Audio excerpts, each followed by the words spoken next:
Alright, hello there. Welcome to the stream. I know it's been a little bit since we've played Resident Lover. Um, yeah, I just got busy with Overwatch. I was like, alright, I need to play more Overwatch, and then I kept doing that, and then I got sick on Thursday. I'm still not 100%, I'll admit that, but I'm way better than I was on Thursday. Thursday I could barely, talk. At least in the morning. I got a little bit better in the afternoon, but I still felt my throat felt icky. So we're gonna be doing Angie's route, which we've done quite a bit of the beginning because we've done Danny's route. But I'm glad to finally be back into this game. We have this route and then Miranda's, and then we are officially finished with all the routes, unfortunately, because I really like this game, and I hope they make another game because I really, really like it. Alright. Let's get into it. New game. So, I'm going to be skipping quite a little bit of the beginning, because technically we have played it. Because of Danny's route. I do have Danny's route on my channel, so if you want to go watch that.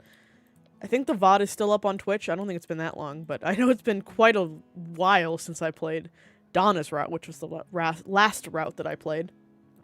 I think it's been like 2 weeks. As you can kind of tell with my voice, it's not the same, but I will do my best, and I apologize for anyone watching this VOD in the future and being like, and this is your way to experience Angie's route with my kind of froggy voice at the moment.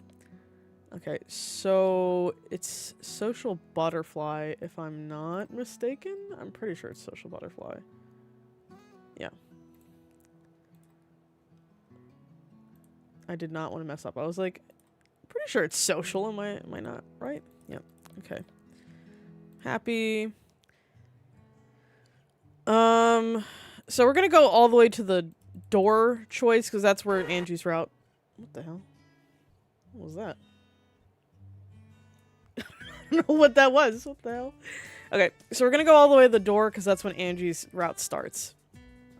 This doesn't matter. We're gonna go... Ooh, should we go girly pop? Let's go girly pop. Okay. Oh, fuck. I think it's... Is it door 1? For Angie, I think it's door 1. I'm gonna go door 1. Alright. Alright, now the route starts. A cocktail recipe for a disaster? 2 shots of vodka.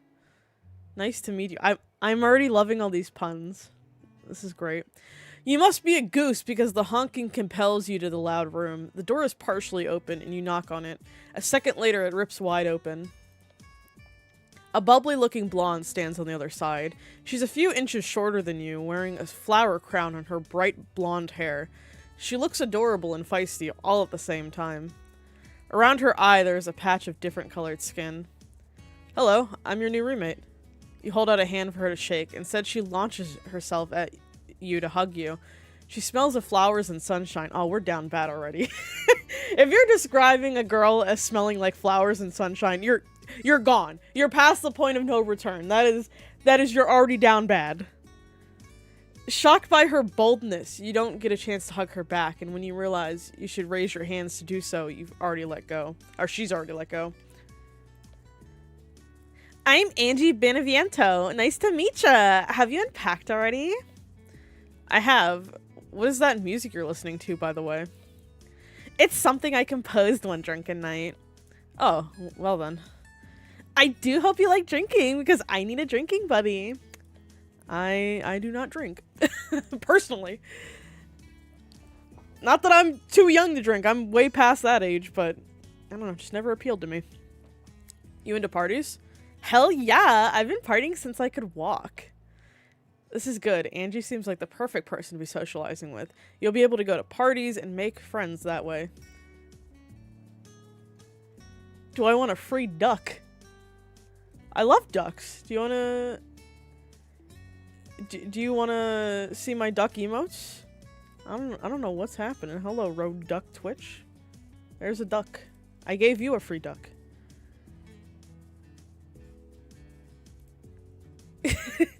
Yeah, all of my emotes are Scoot the Duck. Here, let me give you some more. There you go. Have some more duck.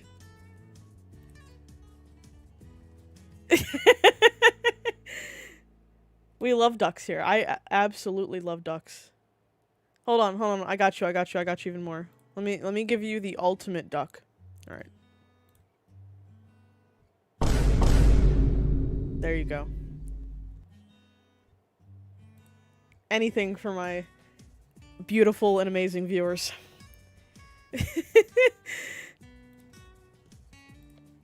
I'd love to party with you.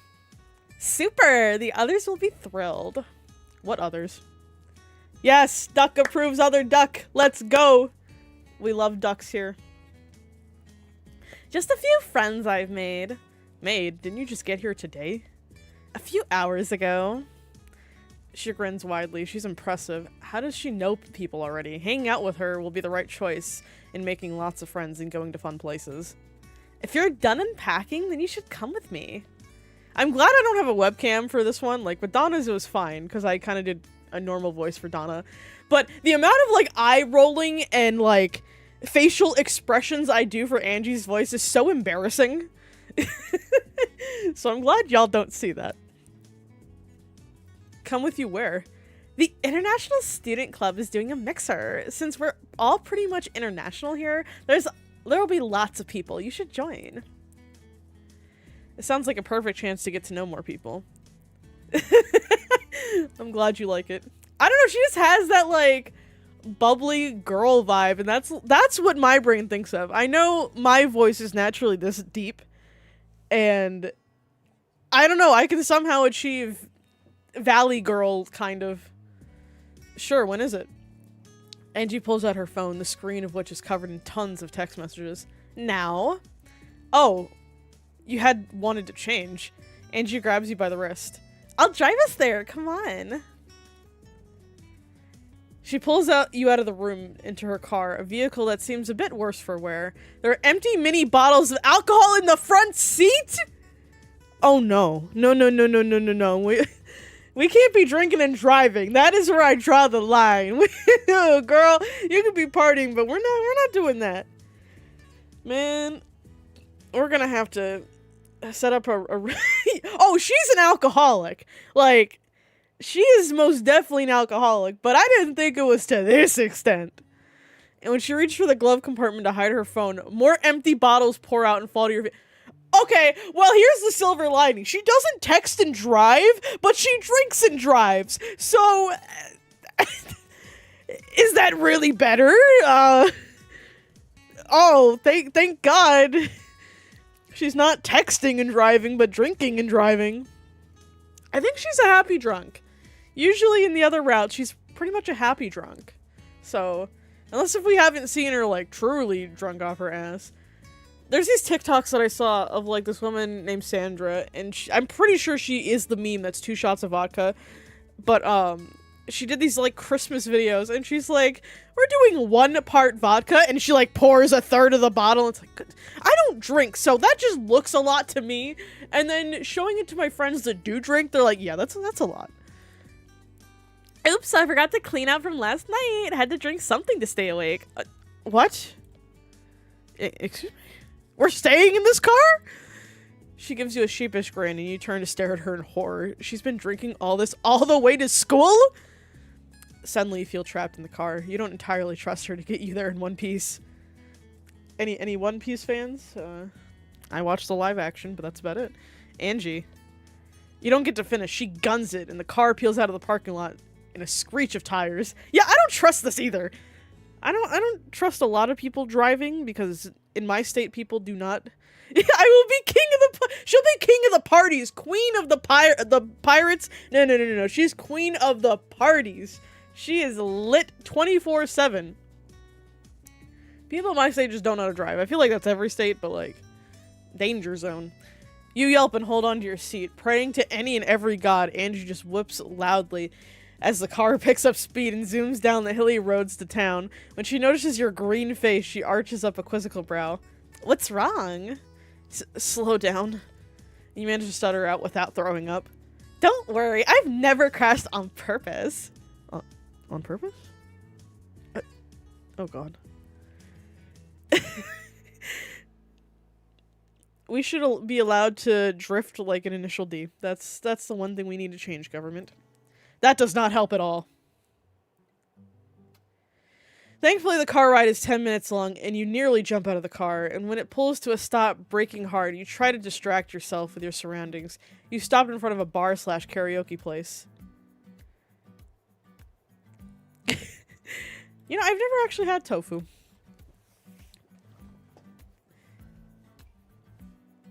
Yeah, definitely gotta wear a seatbelt with Angie. Like, you better be wearing 6 seatbelts with Angie. I've heard mixed reviews about tofu. I've heard some people say it's good. I've heard some people say it tastes weird. But I think it's how you cook it, from what I've heard. Everyone else is here. Let's go inside. Oh, we're fashionably late too? Oh my god. You follow her lead inside and find there's a reserve room jam-packed with at least 20 college students. You don't know any of them. You hope that will change by the end of this evening. Angie walks in and everyone's heads snap to her. Angie! See, jaywalking, that's not a crime. Sometimes there's just no sidewalks and, like, no way to cross. So you gotta just make up your own shit, you know?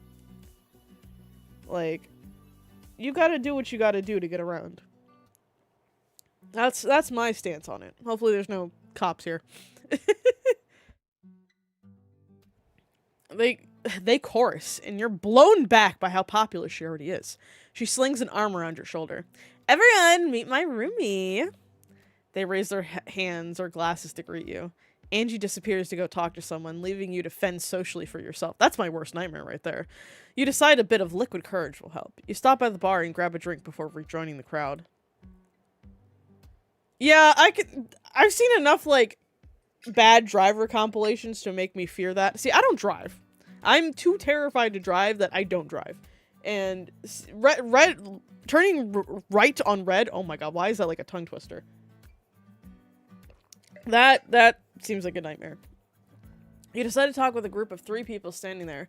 They greet you as you arrive and introduce themselves and where they're from. I'm from Germany. Me too. She throws an arm over MJ. We practically grew up as neighbors. MJ snorts in amusement. You lived on an entirely different side of the country. Semantics. I'm from the Philippines. I am too, although I grew up in America, moved from town to town, never quite settling down. Are you a new student? Freshman. You look older than a freshman should be. See, I've never gotten people saying that I look older than I am. I always get I look younger than I am. I guess that's a compliment in most cases, but I've never been told I look older, so this is a first experience for me. I decided to discover myself, so I took gap years between high school and college. I also worked a bit. That's a decent compliment. I was thinking of doing that too, but then I decided against it. I'd make more money with a degree. Besides, I'd feel like going straight to work and then trying to go back to school would be next to impossible. It was hard going back to school, but I got a scholarship from the school and decided that was a sign that now was my time to go. MJ nods her head. I also received a scholarship to study here. I still work part-time because it's not enough money. I'm over at the pizza shop. Does that mean we could stop by for free pizza? Yeah, imagine going to pizza shop and be like, no, we're friends with you, so we get a free pizza. As MJ and Nicoletta debate the merits of how to get free pizza in their native German tongue, Avery returns to you. Yeah, I'm not gonna say no to free pizza. Excited? Yes, and nervous. I was too as a first year, but it's not too bad. You get used to the workload and everything. Are you a sophomore? A junior. What are you majoring in? Undeclared. You and Avery chat a bit more about school before she excuses herself to the restroom. You're left alone. You'll need to find another group to mingle with. Before you do, you finish sipping on your drink and move on to the bar to order another one. Who will you cider with? Ooh, more puns. The international mixer is still happening. Time to pick some other people to talk to. Who do you want to speak with next? We'll just go down the line. You slink over to the other group. The glass of wine in your hand is long gone. You feel a bit more relaxed having drank it and having mingled around. Introduce yourself to the group, and they tell you their names. Giselle is French-Belgian because of her French mother and Belgian father. Cinder is Japanese-American. I'm sorry, I didn't catch where you're from? You direct at B, who merely smiles at you enigmatically. Don't worry about it. Okay. I know you just got here, but I have to go. Cassandra needs me to mend her clothes. You fix clothes for a living? I work for the campus theater. I have to deal with all the divas. Ooh, drama. She pulls a face before bidding you all a good night. Now I remember her from Cassandra's route. Cinder scrutinizes you, nose wrinkling up in thought. You might be good. Okay. That's an awkward thing to say. Huh? What is she talking about? Thanks for the follow, my dude. I appreciate it.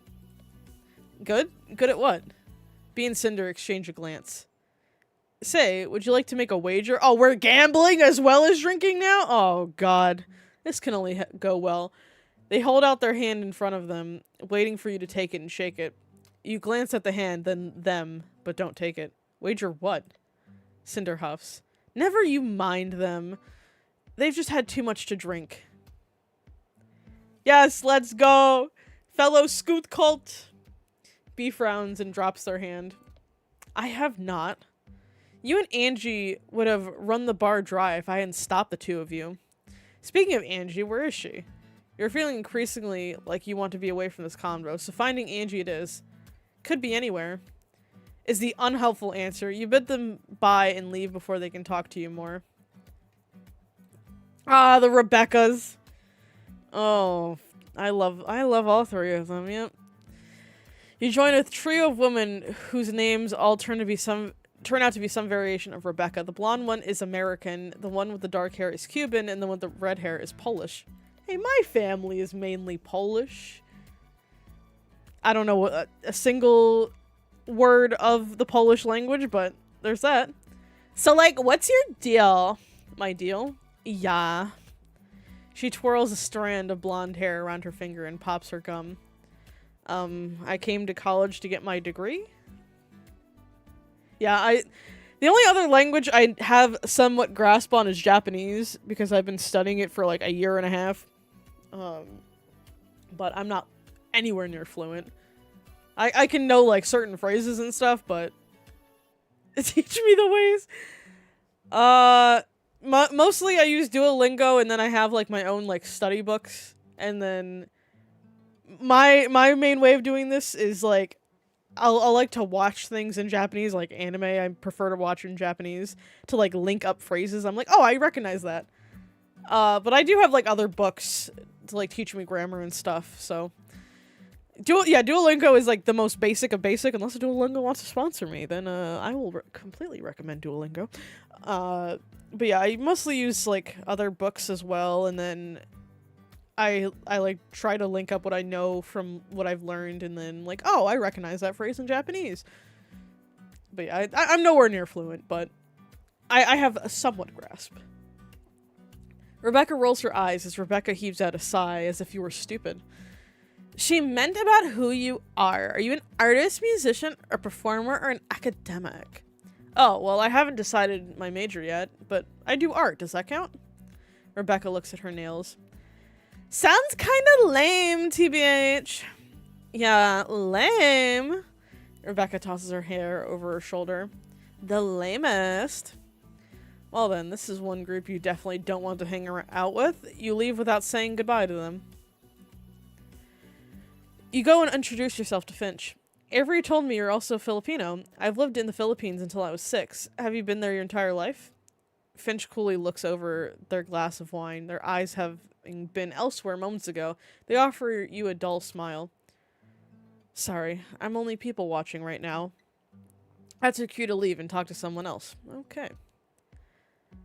Welcome! She cheers loudly enough to rival Angie's volume. She gives you a hug as you come up, followed by Anna Maria hugging you as well. They're certainly a friendly bunch. Sorry, didn't mean to overwhelm you, she says once she notices your shocked expression. We're excited to see and meet new people. Where are you from? The three of you chat a bit and find out Anna Maria is from Mexico and Livia is from French Guiana. They have another friend named Asteria from Estonian. That's a good way to introduce yourself. Asteria from Estonia. Who's not here. She hates interacting with people, but once you get to know her, she's real nice. I mean, I don't hate interacting with people. It's more like, I'm not good at it, so I just avoid it. That's definitely a healthy way to talk to people. You should come over to our apartment sometime. I cook all the time, so there's plenty of food to eat. I'd love to make you some Filipino food for you. Who do you speak with next? Didn't I guess I go back to Finch? Oh. You decide to speak with Finch again. Maybe they'll be in a better mood now. Finch has an irritated look on their face. I'm busy. Go away. You decide to slink off. As you decide to head out for the night, Angie catches you by the door, clearly several drinks in. Have a good time, Ruby? She's like drooling from her mouth. Oh god, we need to get her out of here. Let me save here, just in case. I'm gonna tell her the truth. I'm a truthful person. Some people weren't friendly. Ah, it happens. Don't take it to heart. She pats your shoulder in comfort. You head back to the dorm, starved. When you get inside, the other roommate is there. Daniela waves to you. Where Angie is girly, Daniela is tomboyish. It's a nice contrast. How was the outing? Good, you should have come. Had too much to unpack, but we should hang out sometime. Oh, Daniela's so hot. I will always compliment Daniela. Thanks for stopping by, Rogue Duck. I appreciate it. There's a party this upcoming weekend. The theater's holding it. A party already? You can't wait. You promise Angie you'll be there, and then go to your room. Somehow the day has flown by, and you are exhausted from all the excitement. You hit the bed and fall asleep. Rum for the hills. Let me hydrate.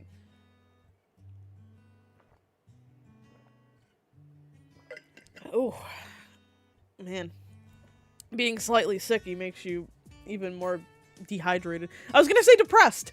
That's not the word, but I was like 3 seconds away from saying the word depressed, but I meant dehydrated. So, don't mind me. Before you know it, the weekend is here, and with it the theater party. Angie knows all of them despite being freshmen. The theater kids always throw the wildest ragers because they have so much space to work with. Last year, I heard they bought a rock group into the theater to perform for them. I wonder what they'll do this year. I feel like they'll do something even crazier. She turns to Daniela as she's mixing up the drinks for you two. You're going, right? Daniela shrugs. Guess so, though my sister's gonna be there. I hate attending the same parties as my siblings. You have a sister on campus? Daniela grimaces. 2, in fact. Both are older than me. Cassandra's in theater. She's the resident star performer. Might want to stay away from her. Why? Angie scowls. She's hit on everything and everyone. She's a total player. And a heartbreaker, but she's my sister, so you know, better than being cold like Bella is. Is Bella her other sister? Well, I mean, why else would she bring her up? Before you can ask Angie, she hands you two your rum punch drinks. She raises her own. Drink up, we've got to pregame a bit before we drink some more. You swallow your drink down quickly, enjoying the sweetness of it. Daniela drinks more slowly. Angie's already making herself a second cup. After a bit more drinking, the three of you head over to the theater. The place is huge and ancient looking, like some vampire's lair. Crowds of kids loiter in front of it, more kids inside. Angie quickly disappears to say hi to people, and you and Daniela are left to go inside. Daniela seems a bit wary, as if she doesn't want to run into her sister. Naturally, she runs right into her. Cassandra standing up front in the grand red carpeted entrance hall with a crowd of admirers. You recognize 3 of them as being the girls with names beginning in R's that you met before. Daniela! She waves her over. Daniela groans in embarrassment and goes over. You follow behind. Everyone, this is my baby sister. As a baby sister, I'm used to this introduction. I'm the youngest of 3. Or, I mean, yeah. Yeah. Youngest of 3. I was like, wait, how does that work? Okay. Imagine having brain cells, not me. The crowd around her says hello to Daniela, who offers an awkward wave back. And who are you? Cassandra is raking her eyes over your body and it makes you blush. Her roommate. Cassandra shakes Daniela by the shoulder. You didn't tell me you had a hot roomie. Remind me to stop by and give them a proper hello. She winks at you. They weren't kidding about her flirty demeanor. A loud throat clearing from behind Cassandra comes from Angie, who grabs Daniela away from her. If you don't mind, we're going to go get drinks. Cassandra winks at her too. You look like a drink yourself too. Want to parch my thirst? Welcome, welcome. You notice a few girls in the crowd squeal and fan themselves at Cassandra's cheesy flirtations. How do they work so well? Or maybe it's her star power. You can't imagine actually being swayed by her words. Look, I am a cheesy flirtation enjoyer, so can't blame her. Angie scowls. How about I don't? She tugs Daniela away, and you follow.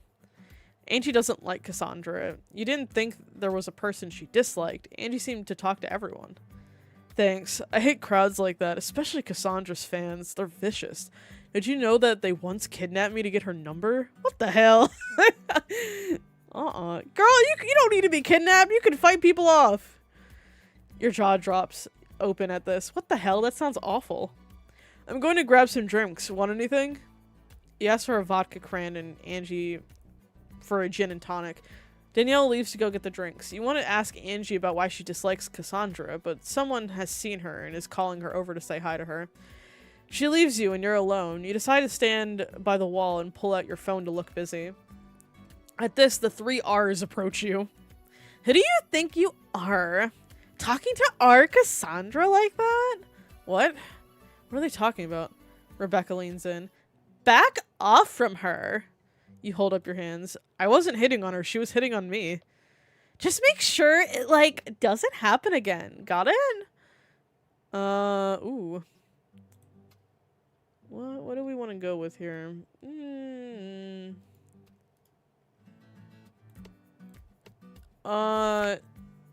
gonna say whatever. Don't whatever us. Dumb bitch.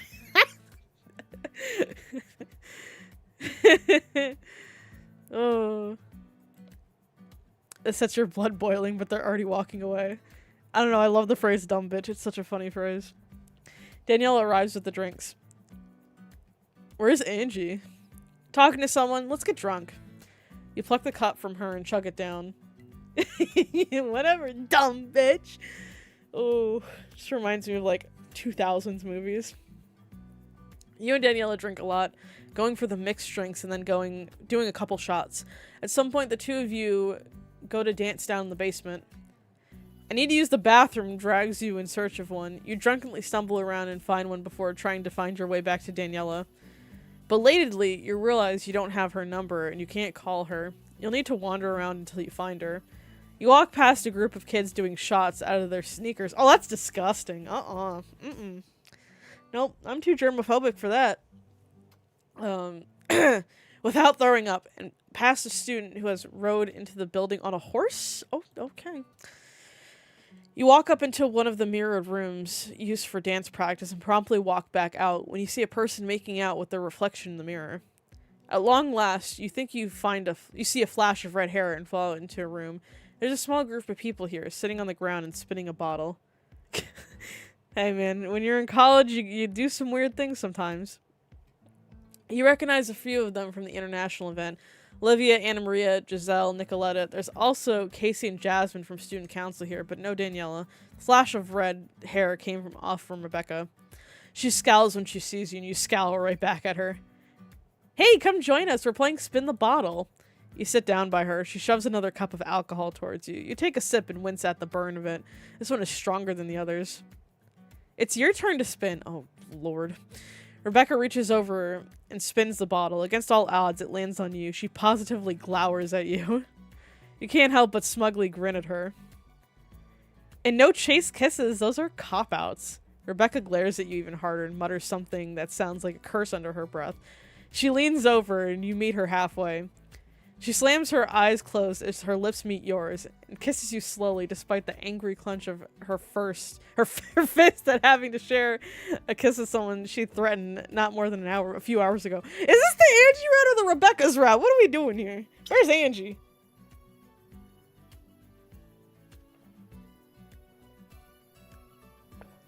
Ugh. Oh my god, I'm getting more dehydrated than normal. I have the most conservative ad method on YouTube for my ads, but I can't control them. YouTube, I always put like conservative because I'm like I don't want people interrupted, but YouTube is like, how about we do? Jesus, my throat is giving out, but we're fine. I say that, and then my throat is not fine. Oh my god. I'm not letting you creep back in, sickness. We are doing this route. You indulge in the kiss, finding it a pleasantly good kiss, all things considered. When it's done, you wipe the remainder of her red lipstick off your lips. The group whoops loudly at the conclusion of the kiss. Your turn to spin. Can I aim it at someone? You try to aim it at Rebecca again to annoy her, but the bottle lands on Casey. Casey's cheeks flush and she gives a shy look. You lean over to give her a kiss and she accepts it. The both of you are drunk and the kiss isn't as coordinated as you like. The two of you pull away with a smack of lips. After playing a few more rounds, you say goodbye and go on your way to try to find either Angie or Daniela. You don't find either and content yourself with getting more drinks. You dance and drink until the sky turns bright outside the theater. People are starting to leave, and you do too, going back to your dorm room. There, you blissfully drop your head onto the pillows and let sleep take you. Thanks for the resub, Lila. I appreciate it. You just missed us kissing like half the cast of characters. Because we're playing Spin the Bottle. Unfortunately, no Angie. Yeah. We were just with other people, even though this is the Angie route. No Angie kisses yet. If we get mono. Oops. Maybe that's the plot line for this route. We accidentally get mono. You wake up next morning, predictably hungover. I am in champagne without the sham, just the pain. Ooh, that's a new one. You and Daniela both groan in unison as you sit on the couch, huddled up in blankets. Angie is flitting about the apartment as if she didn't go on the whole night bender yesterday. She's busy making smoothies, and the buzz of the machine makes your head throb. The everyone but Angie route, yeah. That's actually what it is. Daniela, ooh, look at that stare she's giving me. Juby, this is the Angie route. Stop looking at Daniela. I'm sorry. When she's done, she brings the drinks to you. Drink these. They have loads of vitamin V. Vitamin V? What the hell is vitamin V? Vitamin V. You've never heard of that before. Or like vitamin V I'm not making that joke. You've never heard of that before, but if it can make you feel better, you take a sip of the pink liquid. Oh, she's making pink sauce! She's gonna stab you! You know what? Let Daniela do that. Oh, Angie's the creator of pink sauce. Oh no! Girl. Yeah, oh yeah, I'm almost immediately spit it out. Yeah. Do you know what the fuck's in pink sauce? Predictable. She's down the rankings, yeah. Any girl that gives me pink sauce. Ooh. Oh, man. Is there vodka in this? Angie smiles brightly. Yep, good old vitamin V. Oh. She is the... No, she is absolutely 2 shots of vodka. She's 5 shots of vodka, actually. Same brains. Oh. Cassie's not the best for you, Lila. I don't know. I'm still conflicted. Like, oh, I'm still kind of conflicted between, like, Daniela and Bella being my favorites, but I can't say for sure. I need to, like, deeply think. Maybe I'll do a review of the game and, like, what I think of each route afterwards, but we still have this and Miranda's to get through before I can fully conclude my thoughts. But I did like Cassie's route, don't get me wrong. I would say Cassie's like a solid 3rd, maybe. Yeah, I mean, the Demontress sisters are they're just all great, honestly. You groan and set the drink aside. Next to you, Daniela does the same. Oh, there they are! Oh, you can't be doing this to me! There's a knock on the door. Who could it be at 8 in the morning on a Sunday after a party like that? Angie opens the door up and reveals Cassandra and a tall blonde girl with her. There she is! Daniela groans even louder. Cassandra, Bella, why are you here? Cassandra behaved irresponsibly by allowing you to drink that much at the party. She's here to make amends by giving you hangover medicine. Oh. Oh, Bella. Man, I don't know what I have sick-wise. I just have, like, icky throat. I forgot. Look, I have to do different voices for the main characters, and that's the one that I do for Bella. Look, I don't see anything wrong with that voice. Ugh. I really like that voice. It's definitely pleasant on my throat to do that one. Don't take that out of context. Bella pokes her sister none too delicately in the ribcage. Cassandra scowls at her. Daniela is a grown woman. She can make her own choices. I'll take the hangover medication. Medicine. Same thing. Yeah, medical term icky throat. Listen on your throat. Look, it's a lower voice, so it doesn't hurt to do. As you know, I have so much medical knowledge. Bella leaves Cassandra behind, and Cassandra enters the room. She notes Angie and winks at her. Hello, sunshine. Looking as lovely as ever. Flirt with me like that! No, I'm just kidding. Angie sticks out her tongue at her and walks off into her room, where she locks the door behind her and plays obnoxious music! This time dogs barking to symbols in a triangle!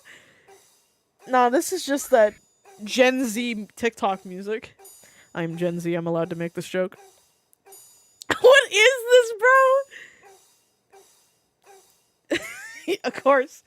Got my degree from Dr. Pepper University. What is this? What the hell is this? Oh, what is this music, dude? This is the this is the funniest thing I've ever heard. Cassandra scowls as she goes to the kitchenette while Daniela goes to her room to block out some of Angie's horrid music and its headache-inducing quality. Cassandra seems distraught by Angie's sudden absence. She pops open the bottle topped to the medication and pours some in her cup. As she does, you decide to wander over to her. Gen Alpha music! Yeah, that's that skibbity toilet. Am I right, my Gen Alphers? How's your night out, hot stuff? I swear I change Cassandra's voice every time I do her, so I apologize for that. You roll your eyes at her. Maybe you shouldn't do that. Do what? Flirt with Angie? It seems to bother her. Cassandra offers an apologetic frown. I don't mean to. It's just that she's the only person I know who won't actually respond to my comments in a suggestive manner. I don't got a lot for Christmas. Alright, time to make that my music debut. It's refreshing being able not to worry about her wanting to sleep with me. But if it truly makes her feel awkward, then I'll stop. Thank you. Cassandra goes to speak with Daniela a bit more, tucking her sister into bed so she can get some rest before leaving. Angie finally exits the room after Cassandra is gone. I talked to Cassandra. She said she won't flirt with you anymore. She said she was only doing it because she felt you were a safe space for her. Angie snorts, hand on her hips. Am I really that obvious? What is she talking about? You look at her for clarification. I'm asexual. I really don't vibe when people try to put the moves on me or try to sleep with me. I'm more than my body. You know what, girl? Applaud. Let's go. You hadn't known this. You were glad Angie was sharing information with you. I didn't know Cassandra had enough leftover brain cells in her head that weren't occupied by theater or sex to be aware of other sexual preferences. In 15 years, TikTok's gonna be like, if you don't listen to this, you didn't have a child, and it's gonna be Skibbity Toilet. You know what? It's gonna be like, I feel like TikTok will have like another rebrand like they used to be Musically. I don't know what it'll be, but LGBTQ people. I love the LGBTQ people. That's my favorite new acronym. LGBTQ. Don't talk shit on my girl Angela. What? Where am I talking shit? We are appreciating our fellow LGBTQ people. Angie sighs in relief. Thank you for talking on my behalf. I didn't know how to phrase it because I didn't want to upset Daniela. Danny's already stressed out about sharing a campus with her sisters and mother. You wince. Is her whole family here? You can imagine having to have your mother as a professor or your sisters seeing you at parties and you just wanted to have some fun and let loose. Oh! Oh, I didn't. Oh, okay. Yeah, no, Angie. Now I'm making her fancy. Angie. Angie's the one talking that mess. All right, Lila's putting Angie at the bottom of the totem pole for all this. Damn, Angie, you're tanking your stock. No, Dad, he's not in the picture. Fatherless behavior. I mean, the amount of times I see people like comment that in Overwatch, it's like good. I don't want fatherless behavior in my life. I don't want fatherful behavior in my life. Yeah, Angie. I mean, they're European. That's probably how it's more pronounced, right? Oh, people watching this VOD back and be like, what the hell is going on here? You briefly wonder who their dad could be, given all the sisters look so different from one another. Perhaps they're half-sisters. Fuck your dad. No men in this. Just, I mean, there is Uncle Carl, but women. After making small talk with Angie for a bit, she heads out to meet up with some friends. You decide to sleep the rest of your hangover off and wake up feeling refreshed in the afternoon.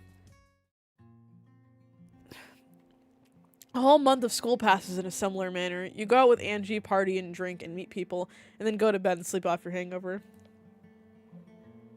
It's my friend Lila talking shit about Angie because Lila loves Cassandra. Even on school days, you're out at various clubs in order to hang out with fellow students. You're in the International Students Club along with others. What are those clubs? Art and dance, eco-friendly, food club, and knitting? Those are some interesting choices, I must say. What are we feeling, chat? Whoever says the first thing, I'll go with it.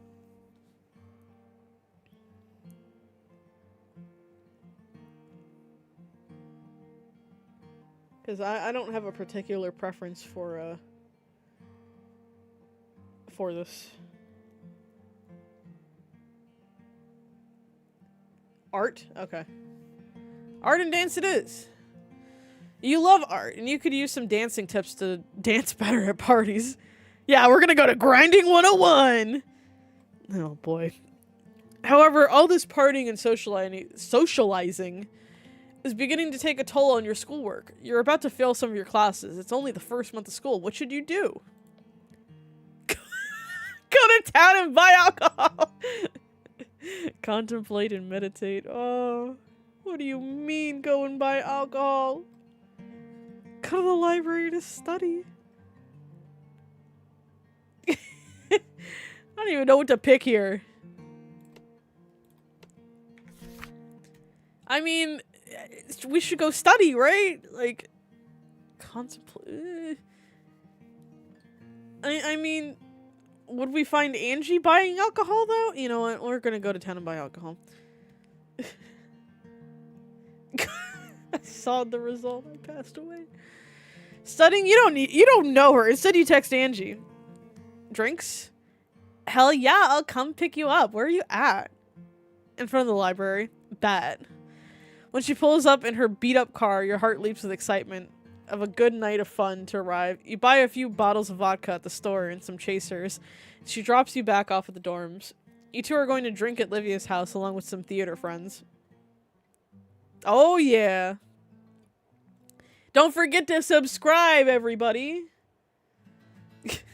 Let me be that kind of annoying YouTuber. You and Angie ring the doorbell to the apartment and Livia tears the door open a second later, smiling widely. It's lit! Did you bring anything? Angie holds up the tote bag full of liter bottles of vodka.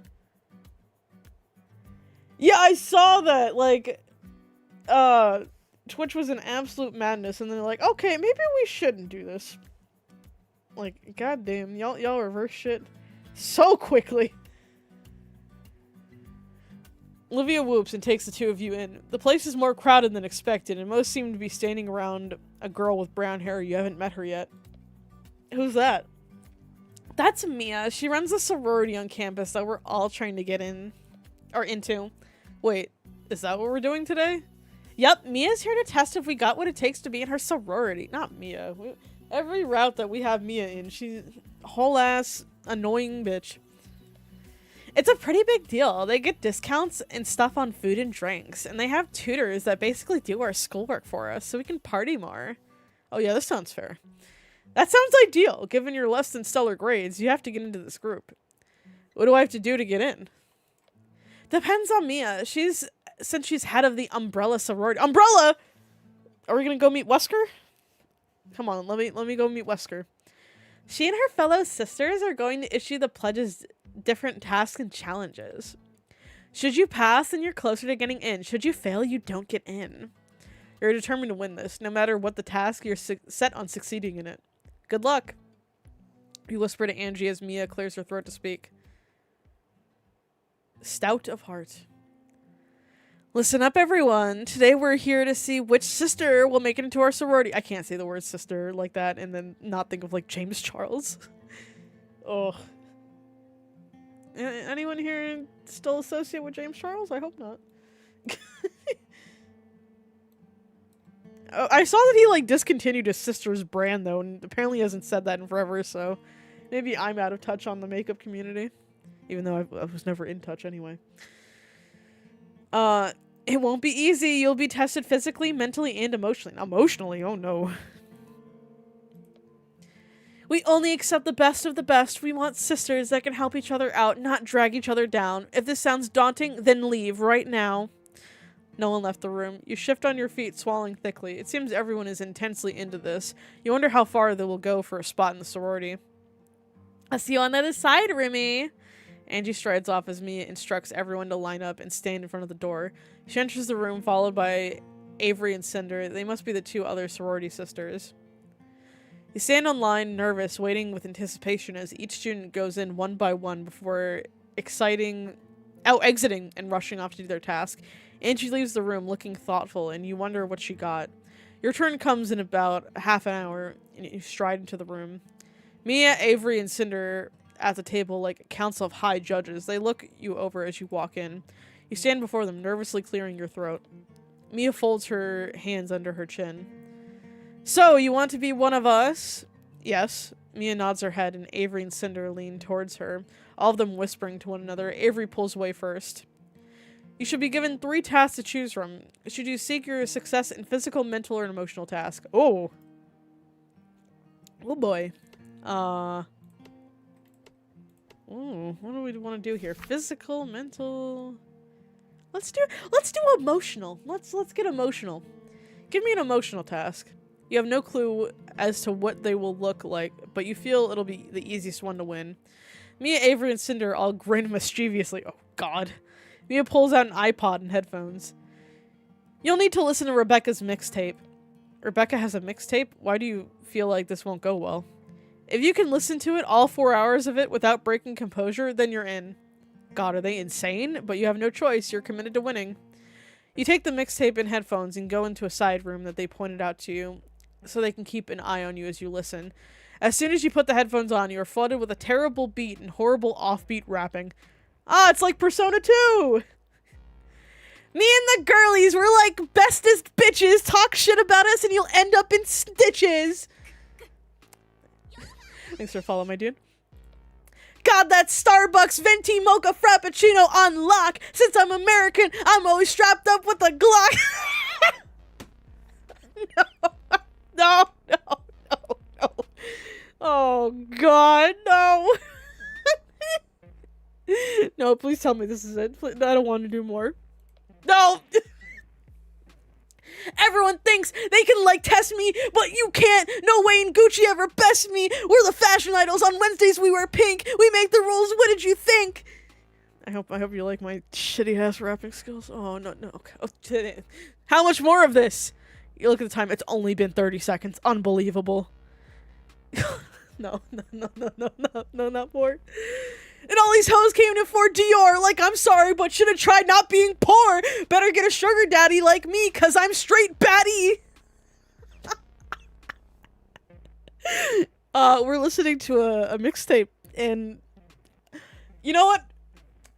I think we need to stop listening to this. This sorority ain't worth it. You hold your face tightly, trying not to throw up. You're getting dizzy, and are your ears bleeding? It feels like it. Oh. Okay.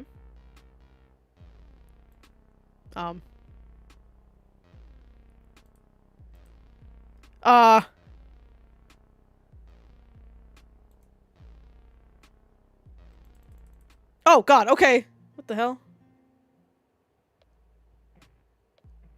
For some reason it was like not continuing. That was weird. Challenge complete. You now have to wait for their decision. You head back to the dorm and go to sleep before early the next morning. You and Angie have to head back to Livy's apartment in order to receive the results. Mia is by herself today, and she holds up a list of names that she reads for. Both you and Angie have made it into the sorority. You high-five each other. It's going to be extra lit from now on. You're similarly excited. A whole new avenue of partying opportunity awaits you. Mia dismisses everyone, a few disgruntled students leaving, while the winners cheer wildly and make plans to hang out. Only 5 new members have been inducted. For those of you who won, the induction ceremony will be later this week. We will send the details. Angie turns to you. I'll need to drive down to town in order to get a few things for the ceremony. I'll need some new clothes too. I'll have to visit Aunt Donna. No, you're good. Who's Donna? My aunt. You should come meet her. She's great. Donna is great. I really liked her route. Why not? You wonder what Angie's family looks like. In fact, you've never really heard Angie mention anything about her family up until now. You know better than to ask. Usually there's a good reason when people don't speak up on something. Sure, I'd like to meet your aunt. She makes slammin' tea. With alcohol? You ask with some trepidation. Angie laughs. No, that's only me. You're all good. Angie leads the way to her beat-up car and reverses so quickly out of the parking lot. You almost go back in time. She then hits the gas pedal hard and swerves the car around in a circle to go forwards. You have gotten used to her driving at this point. It only slightly worries you. Yeah, I feel like that's a bad thing. Our danger indicators are lowering. Angie keeps her foot down on the gas all the way until the two of you pull up to a flower shop downtown. Angie strides in. The woman behind the counter looks up with the doorbell jangles. Aunt Donna! Aunt Donna is a somber-looking woman with dark hair and a patch around her eye that similarly mimics Angie's own. You wonder if it's a family thing. Angie, and who is this? Angie tugs you close to her after she's finished diving across the counter to hug Donna. Back to the Future, oh shit. This is my Remy. We're in the same sorority now. Donna frowns slightly. Be careful. All that drinking and partying. Angie thunks her hand against her head. I'm strong. Don't worry about me. It's true. I've never seen Angie with a hangover. See? Everything's all right. Donna scowls. Donna's scowl does not leave. I worry about you. How could I not? You're the only close family I have left. Angie waves the concern off. I need a new dress for the induction sorority. Got anything new you've been working on?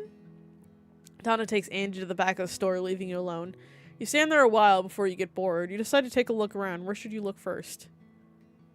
Yeah, let's go look in the bathroom. Front of the shop.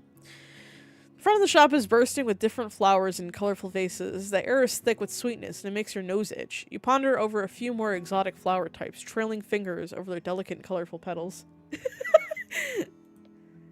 What are we going to discover in the bathroom? Some substances? I mean, we're going to just find potpourri. What do you mean? The shop is well taken care of, as are the plants. Oh, alright, we'll go to the bathroom. You have to pee! You head over and do your business. Oh, that was exciting. You see a side room, head towards it, thinking maybe it's a room containing more flowers. It leads down a hallway, and you hesitate whether you should go down it for all of 2 seconds before heading down towards the door at the end that is made of glass. It leads to a greenhouse of sorts, filled with all sorts of flowers. It's a bit hotter here. You walk down the stone pathway towards a working table where different cuttings of flowers lie on it, along with various piles of what seems to be crushed powders. You pause, trying to figure this out. These substances look suspicious, but why would Donna have something like— I was joking about the coke! I was joking! No! I was joking! Why would Donna have something like this lying around in the open? What use would a flower shop owner have for cocaine? No, it can't be cocaine then. It has to be some flowery substance, some herbal remedies. Well.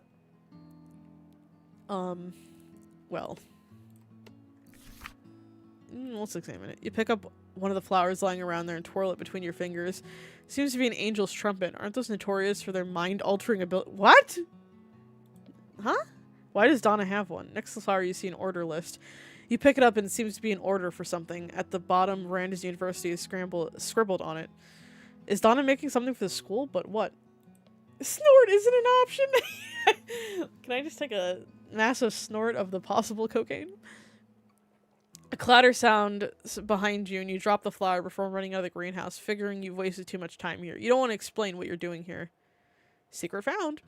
Angie and Donna rejoin you a second later in the shop. We couldn't take a sample home for us? Gosh. I guess I could always do a crop top, less work. Angie turns to you.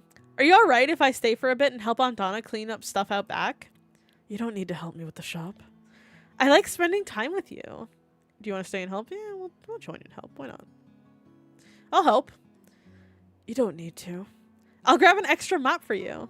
You and Angie work on folding empty boxes and recycling them, on mopping the store floors and pouring fresh water for the flowers. It's not heavy work, and Angie chats your ear off the entire time. You don't mind her stream of consciousness. It makes time fly by, and when you two finish, Donna awaits you with freshly brewed pot of tea. This is my home blend. I love Auntie's home blends. I swear, after I drink them, I can move mountains. You take the offered cup of tea, dropping 2 sugar cubes in. The flavor is great, and the smell is sweet and spicy. You close your eyes as you indulge in the scent and taste the drink. Angie gulps hers down, not seeming to notice the scalding quality of it. Donna sips on her own more slowly. Yeah, our secret steroid blend. Have you run this flower shop for long? Yes, I enjoy it immensely. I didn't always run one, though. It was Aunt Donna's dream to own one, but all the property was bought out. It took some strings getting pulled, but Aunt Donna's got this property for free through President Miranda. President Miranda? What would the school president care about someone wanting to own a business? Donna gives a guilty look. Angie doesn't notice it. Probably wants the town around the campus to flourish. You know, before Miranda made the university, this town was literally only a block. Now it's a small town, all thanks to her. Again, why would Miranda want to do any of this? Miranda must have a lot of money to toss out. One of the few good rich people in this world, giving students scholarships and learn and giving townies dream jobs. Yeah, where's the strip club around here? Yeah, we're saying that Miranda's a good person when we've played every other route, and that's not been the case. Maybe she's actually good in this run. You never know. How's the tea? Donna is changing the subject. We should probably not press it, right? We won't press it. It's good. You don't know why. Donna feels awkward about this exchange. It's interesting to note that Miranda not only created a whole university, but a town. What else could the woman do? Where did her influence extend to? Would you like more tea? Donna is great with flowers, but she also makes her own tea blends. I feel like she's already told us this. I keep telling her to sell them, but she never does. We'll open up a TikTok shop. That's the best way. Is that what the order from Miranda's University was for? Tea batches? You finish the rest of your cup and hold it out for seconds. Donna pours the steaming tea in. The trio of you sit there and make small talk. You note that Donna merely adds a sentence or two here and there, but Angie leads the conversation. You love how exuberant Angie is, especially around her family. She seems to shine even brighter. Let me take these to clean them up. Angie collects the remains of the tea party and goes to the back. Donna then turns to you, a hint of nervous expression on her face, and her hands clasping together on her lap. Take good care of her. I'll keep an eye out for her on campus. I know, Angie can handle a lot in regards to drinking and partying, even emotionally, but sometimes she's not as strong as she looks. Angie's the best person I've ever come across. Why wouldn't she be strong? Just promise me you won't let her leave this town and drag you along on any spur-of-the-moment adventures. Why? Her demands make no sense. If anyone ever says anything about Skibbity Toilet, just walk the other way. It's not worth it. Just nope. Done. Donna thins her lips and casts a furtive look at the door. Angie is still irresponsible, and I don't want her to leave until she's done with college. If she tries to go, it would be her parents. And if she does that, it would only hurt her. She doesn't need that grief in her life now. I want her to remain happy and lighthearted. I literally don't know anything about Skibbity Toilet, except that there's a face in a toilet. I refuse to, figure out what it means. You suppose that makes more sense. I'll do my best. Donna looks severe at this. She hands you her business card with her number on it. Call me if she tries to leave, please.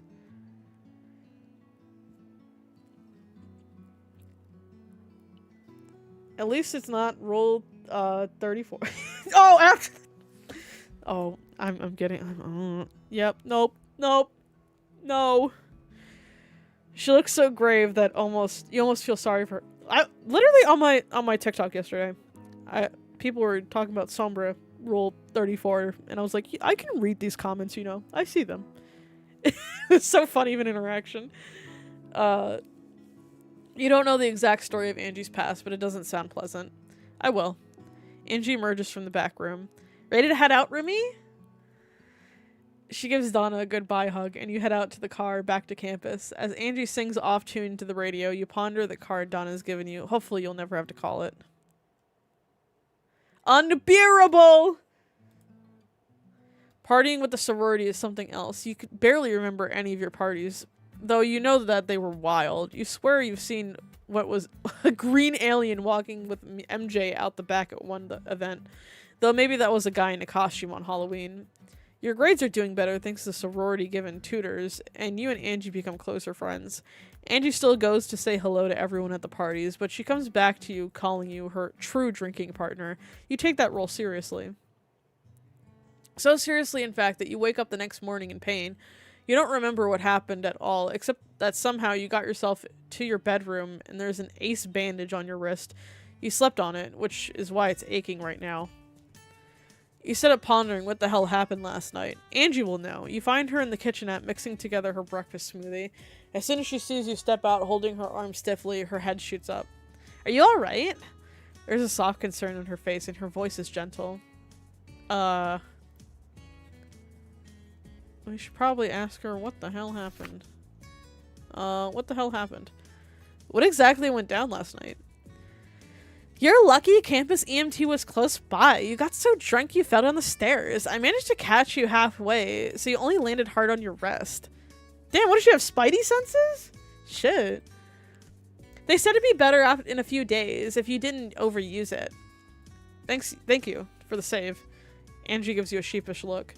I feel bad about this. I shouldn't have asked you to come to that party with me. What do you mean? You hurt yourself because of me. It wasn't your fault. Angie does not look convinced. Isn't it? Now, what does that mean? I keep asking you to come to parties with me. Maybe you should take a break from them. You are aghast. A sprained wrist isn't going to prevent me from drinking. Maybe it should, in all honesty. Angie shakes her head. It's not that. She makes a frustrated noise. I'm not good at these serious conversations. Why would we need to have a serious conversation? I hurt myself, but I'll be fine. I'll just take it easy on the drinks next time. Angie lets out a relieved sigh. Good, but we should probably get you something for that rest. Aunt Donna makes a bunch of her own herbal remedies. Ugh. Imagine knowing how to read. Herbal remedies from flowers, too. She'll have something that will work better than those pain pills. Oh god, are we against modern medicine? Please don't tell me we're against modern medicine. Come with me. You follow Angie out the dorm room door. You're more than happy to spend more time with her, and you don't mind a shortcut to getting rid of this pain in your hand. Donna greets the two of you warmly when you arrive at her flower shop. What can I help you with?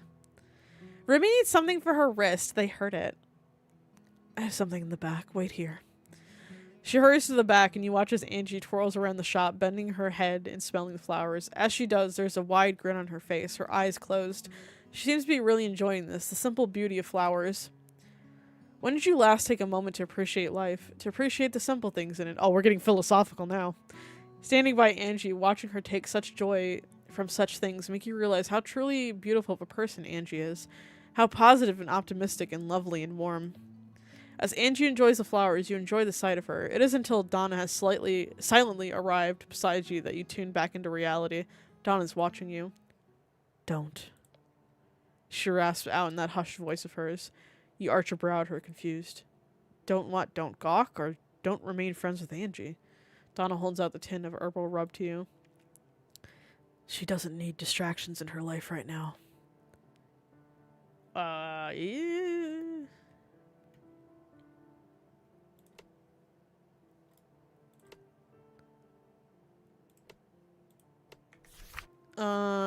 I'm her friend. I'm Angie's friend. We're going to hang out and do stuff together, but she can choose to make her own decisions.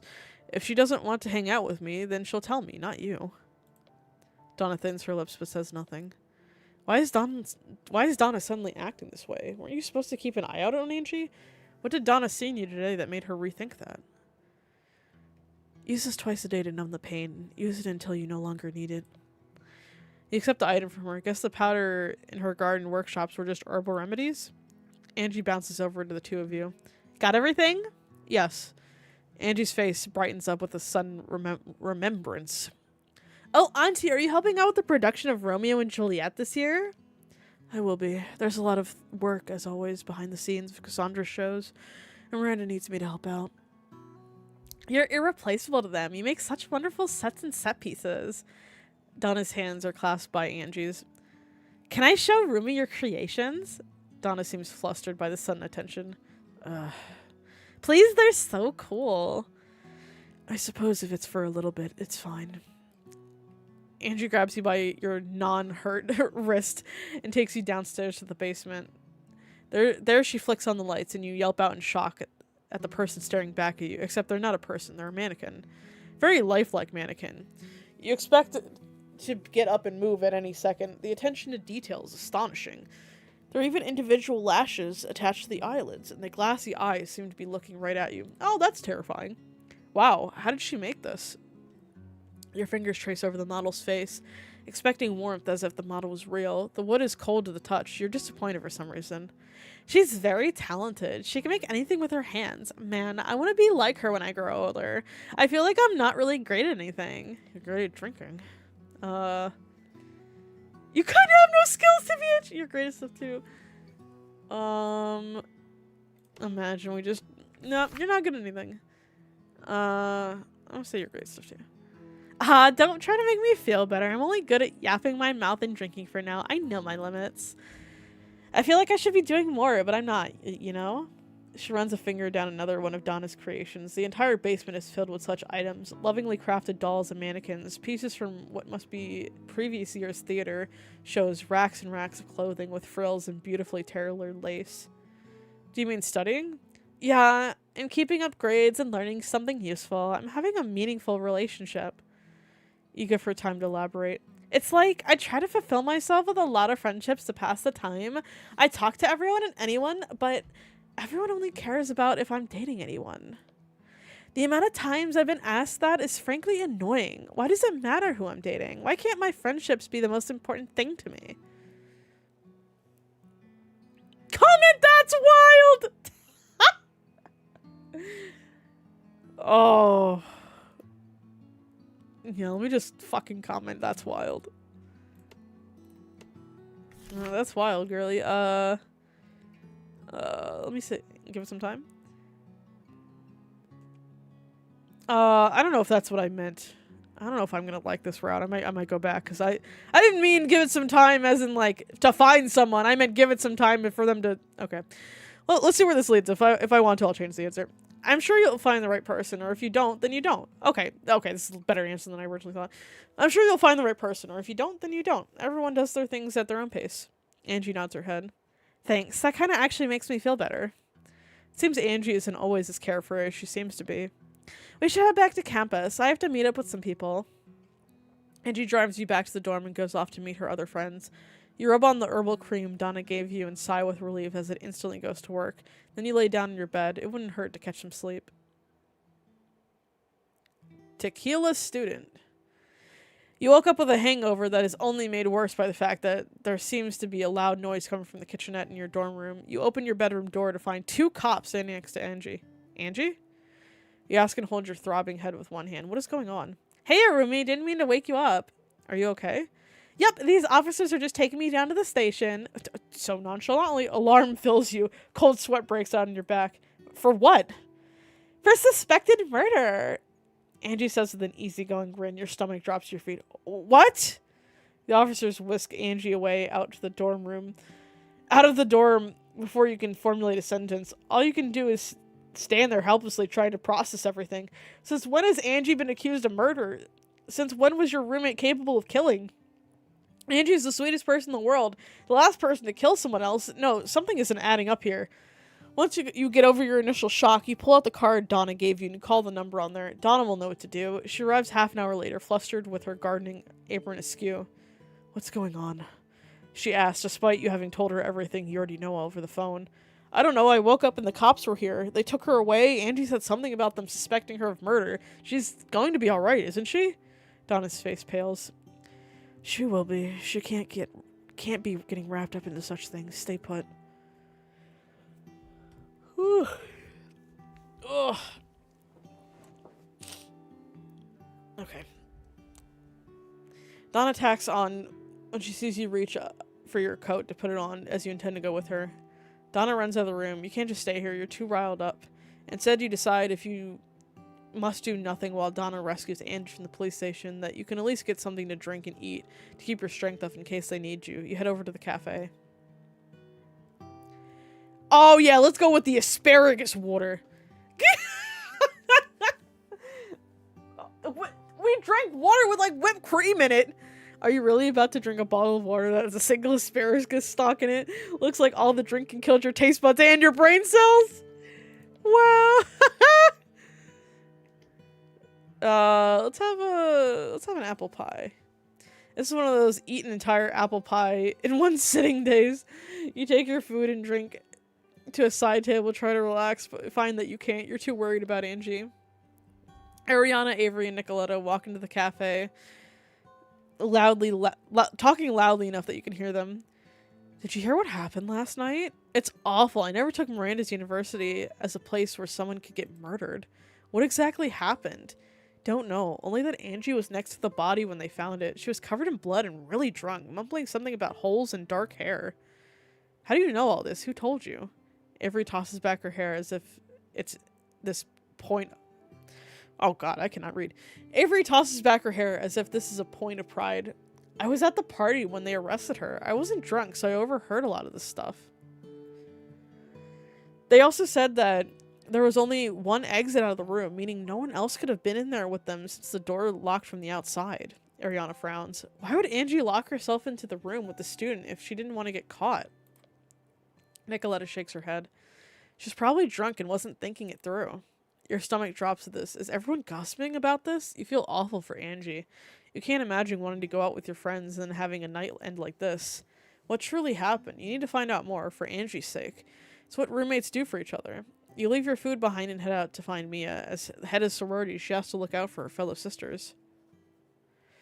You find her in the library studying. You think she's the only sorority member who actually does. You notice the book she's reading has strange archaic symbols on it, and she hastily places it away when she sees you approach.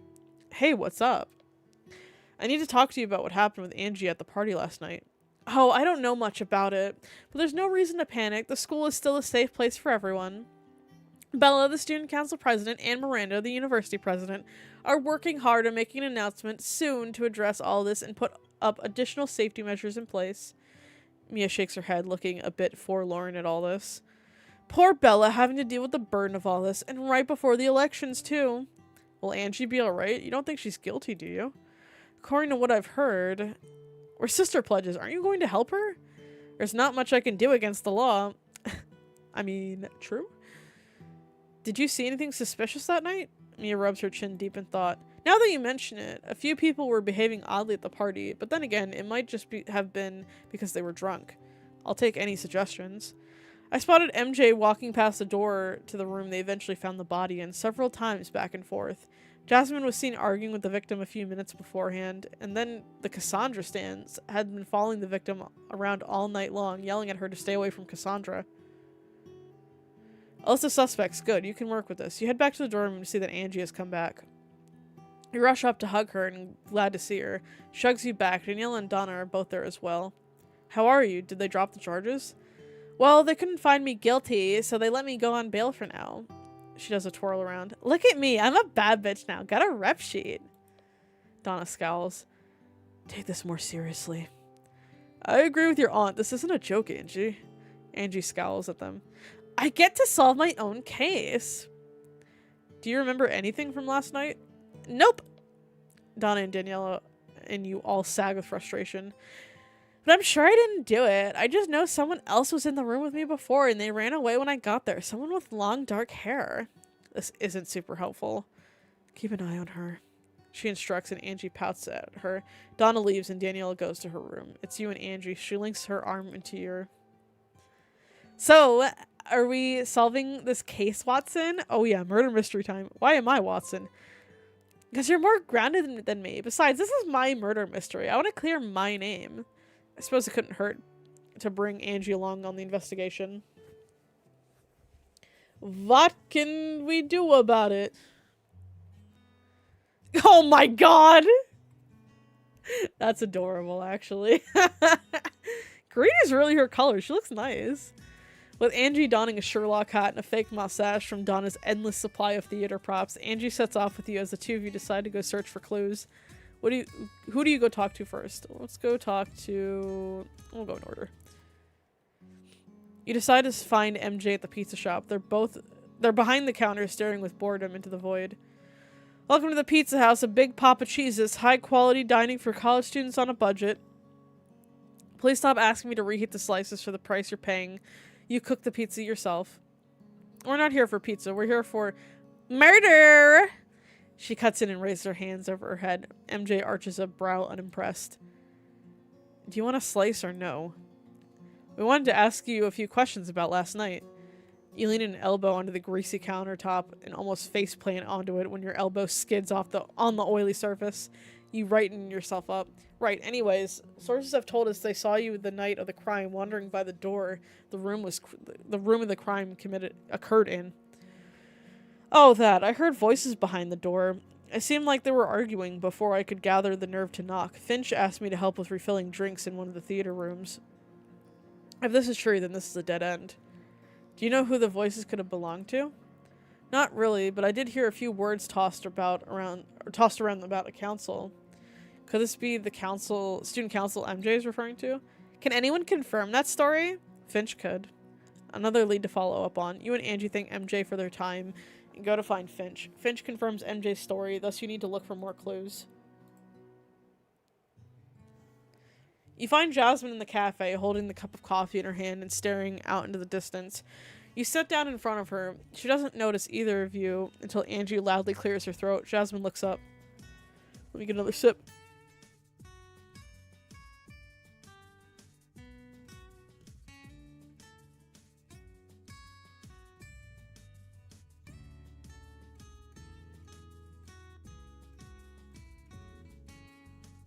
Alright. What? Can't you see I'm grieving here? We just have a few questions for you. Jasmine snorts. You want me to talk to the murder suspect? Her hands tighten at the coffee cup. She's crushing it, and hot coffee is spilling out, but she doesn't seem to notice it. They have no evidence that I did it. Stanley was my friend. We worked on council together. And you have the audacity to walk around and yank Angie out of there before the situation can escalate. Seems Jasmine has anger issues. Wonder if those could have erupted in any moment of passion. led to regretful things, and now Jasmine feels guilty for what she's done to Stanley. But with her this upset, there's no way to question her. Alright. You highly doubt the Stans will have the single brain cell they could pass around, could do something so heinous as to murder another student. But if said student was getting too close to Cassandra, there was no telling what they could do. You find them in the theater building packing up now that rehearsal is done. When they see you and Angie, they all scowl in unison. It's frankly unsettling. What do you want, worm? I've got questions for you about what happened last night. I heard you were hounding Stanley about Cassandra at the party. That is none of your business, nor your concern. Kinda is when I'm trying to prove my innocence. We're not talking to you. We didn't do it. Leave us alone. They're not likely to answer you, so this is a bust. Angie frowns as the two of you leave. We should go see the room. Check to see if there's any evidence to collect. Won't the cops have taken everything? Maybe not everything. It wouldn't hurt to look. You place a hand on her arm. Are you okay? It's been a rough day. It's okay to feel upset. Angie offers you a kind smile. I know I'm not guilty. Even if I was drunk and don't remember most of my night, I know I had nothing to do with that murder in the room. I know I saw someone else there. I just didn't see their face. Besides, this is fun. We're a crime-busting duo. She lets out a loud whoop and leads the way into the theater, where one hallway has been sectioned off. You can hear an angry voice down the hall in front of the crime scene. You slip under the police tape and go down into it, wondering if there's the killer returning to the scene of the crime. What if the killer is Cassandra? Mother is going to be furious about this. Her theater's reputation will be ruined, or worse. The theater will be shut down and I'll be forced to do community theater shows. She throws a hand melodramatically across her forehead before dropping it when she sees you. Cassandra's stare becomes accusatory. You're not supposed to be down here. She looks at Angie. Returning to the scene of the crime? I could ask you the same. Cassandra shakes her head. I know you didn't do it. Did you see who did it? That's what we wanted to ask you. Where were you when the crime happened? Cassandra rolls her eyes if this should be obvious. I was hooking up with Avery and Tina and Jasmine. Angie sticks out her tongue. Ugh, such a horn dog. Cassandra smirks at her. Can't help it if the ladies love me. What time did this occur? Definitely before poor Stanley got gutted. We wrapped up around 3 a.m. Could this mean Jasmine was innocent? Maybe she truly was grieving her friend. Avery and Tina left for bed afterwards. I know Jasmine went back to the party because she was supposed to walk a friend home. So then that placed Jasmine back at the party or around the time the crime could have happened. It had to do with council business, considering that MJ had said people were screaming about that. It would only make sense for council members to be involved. Anyways, I have to go. Good luck getting the case dropped. Mother has no doubt found out the news, and she's going to burst a blood vessel if I don't calm her down. This theater is our lifeblood. If anything happens to it, Cassandra seems not want bad press around the theater. It would be dumb to commit a crime in said theater, unless Stanley had dirt on Cassandra, and Cassandra had reacted and shut up Stanley, using her love of the theater to throw people off from thinking it was her who did it. Do you know who might have wanted to hurt Stanley? Cassandra shrugs. I didn't really know her. She didn't seem the party type, which is why it was very surprising to find out she was at a party. She was always busy working for the council. I heard she was running for re-election. That competition was really tough. Maybe Stanley had been... I mean, obviously it's Mia that's the killer. I mean, didn't she... I know she hurt Stanley in the Bella route, right? Oh, did she kill her? I don't remember. Maybe Stanley had been asked to meet by... Ugh, I cannot read. Maybe Stanley had been asked to meet by her competition at the party. Parties were loud and there were drunk people around. The perfect place for no one to notice something bad going on in the many rooms of the theater. I'm going to go now, but you should as well. She bids you two goodbye, and you wait until she is out of eyesight to get down on your knees and begin picking the door lock. You need to get into this room to find clues. Keep a watch and make sure no one is coming down the hall. Why are you picking the lock? Angie pushes open the unlocked door. You and Angie exchange glances. Has someone already entered the room before the two of you? Was it the killer? What the Bloody Mary is going on here? Cautiously, you decide to enter the room first. Hands raised into fists, hoping that will be enough to take someone down. When you enter, you find the room is empty. The room is meant to be a small area for students to relax between rehearsals. There's a vending machine humming in the corner, a sink to wash dishes, and a microwave and a table that has been pushed to the side. There's blood in the carpet that has not been removed, and there are symbols gouged into it.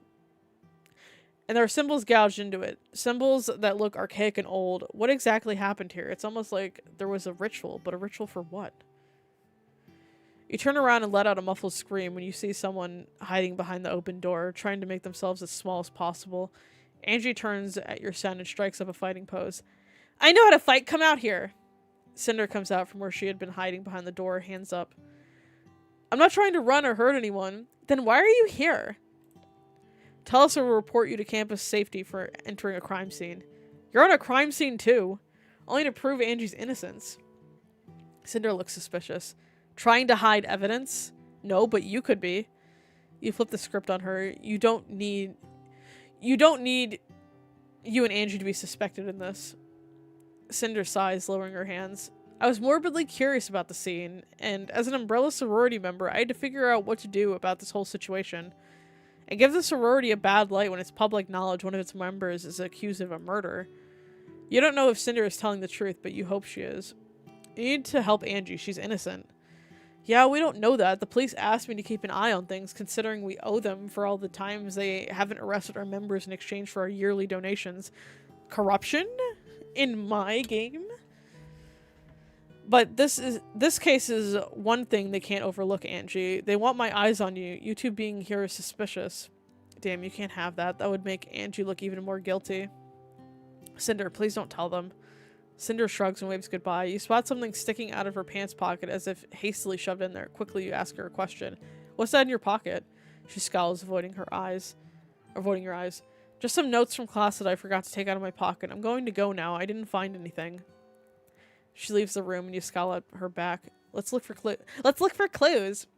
Angie begins to search the room, looking here and there, hand on chin. You help her, but the room is clean other than the carpet. The cops took any shred of evidence with them. I'm remembering something. This person, they escaped from this side of the room. What do you mean? Angie points at the panel behind the fridge. I remember coming up here because Avery told me someone wanted to talk to me here. I got up the stairs and the door was closed, but not locked. I pushed it open and saw someone move behind a panel. Someone with dark hair, about average height. This fridge wasn't here before. She looks down it and you did too. You tug on the black cord and find it's not plugged into anything because there's no outlet nearby. It also looks brand new. Who would put this fridge here? Why would they try to cover up this hidden panel? I don't know, but this just goes to show someone else is involved in this. Someone is trying to cover up the crime and leave it all on me. Do you think Cinder moved it?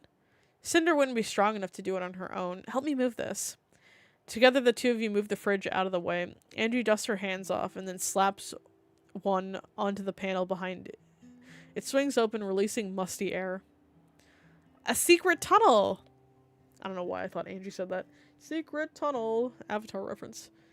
Donna told me the theater is full of them. It helped tech crews and actors slip in and out of locations much more quickly and without getting in the way of each other.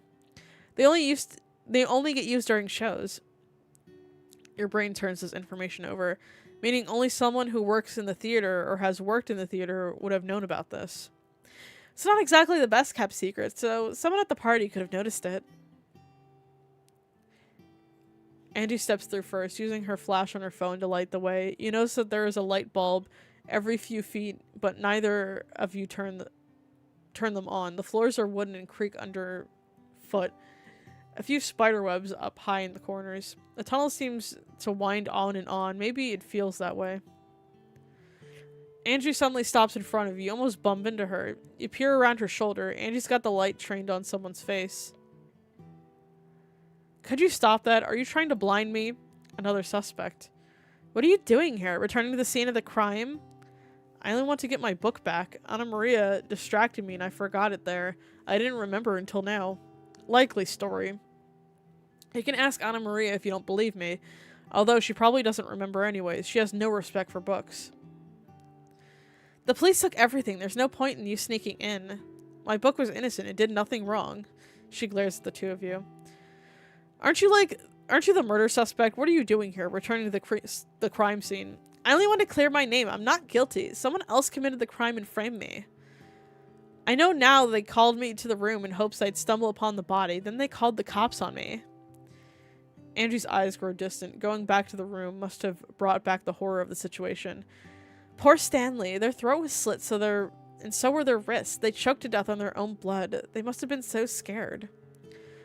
Estera scowls at this. She seems uncomfortable to be in the tunnel with Angie and you. I'm going to go. All this drama is putting a damper on my campaign for student council. You're running for a position? I was. I actually stayed up the night of the crime in the library to write my speeches. Now everything is delayed until this whole situation blows over. Angie scowls at her. Can anyone prove that?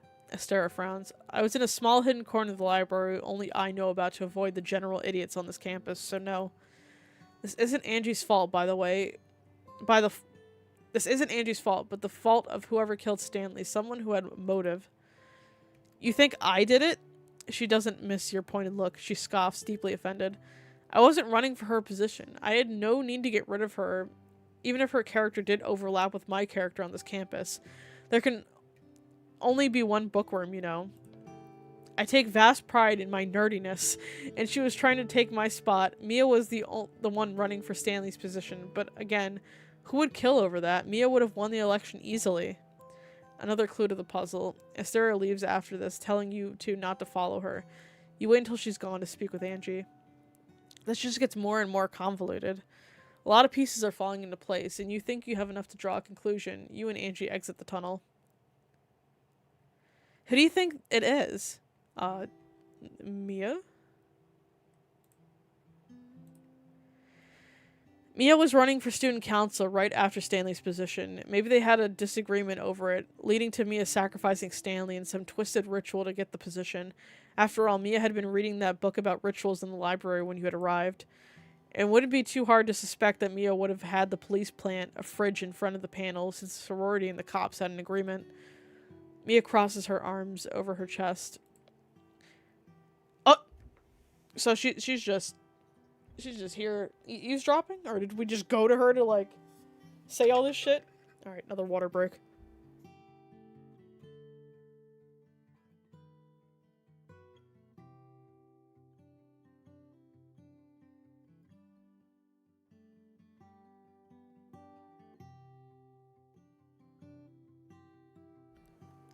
Are you serious? I'm trying to keep Angie out of jail, and here you are accusing me of being the one to cause her to go to jail in the first place?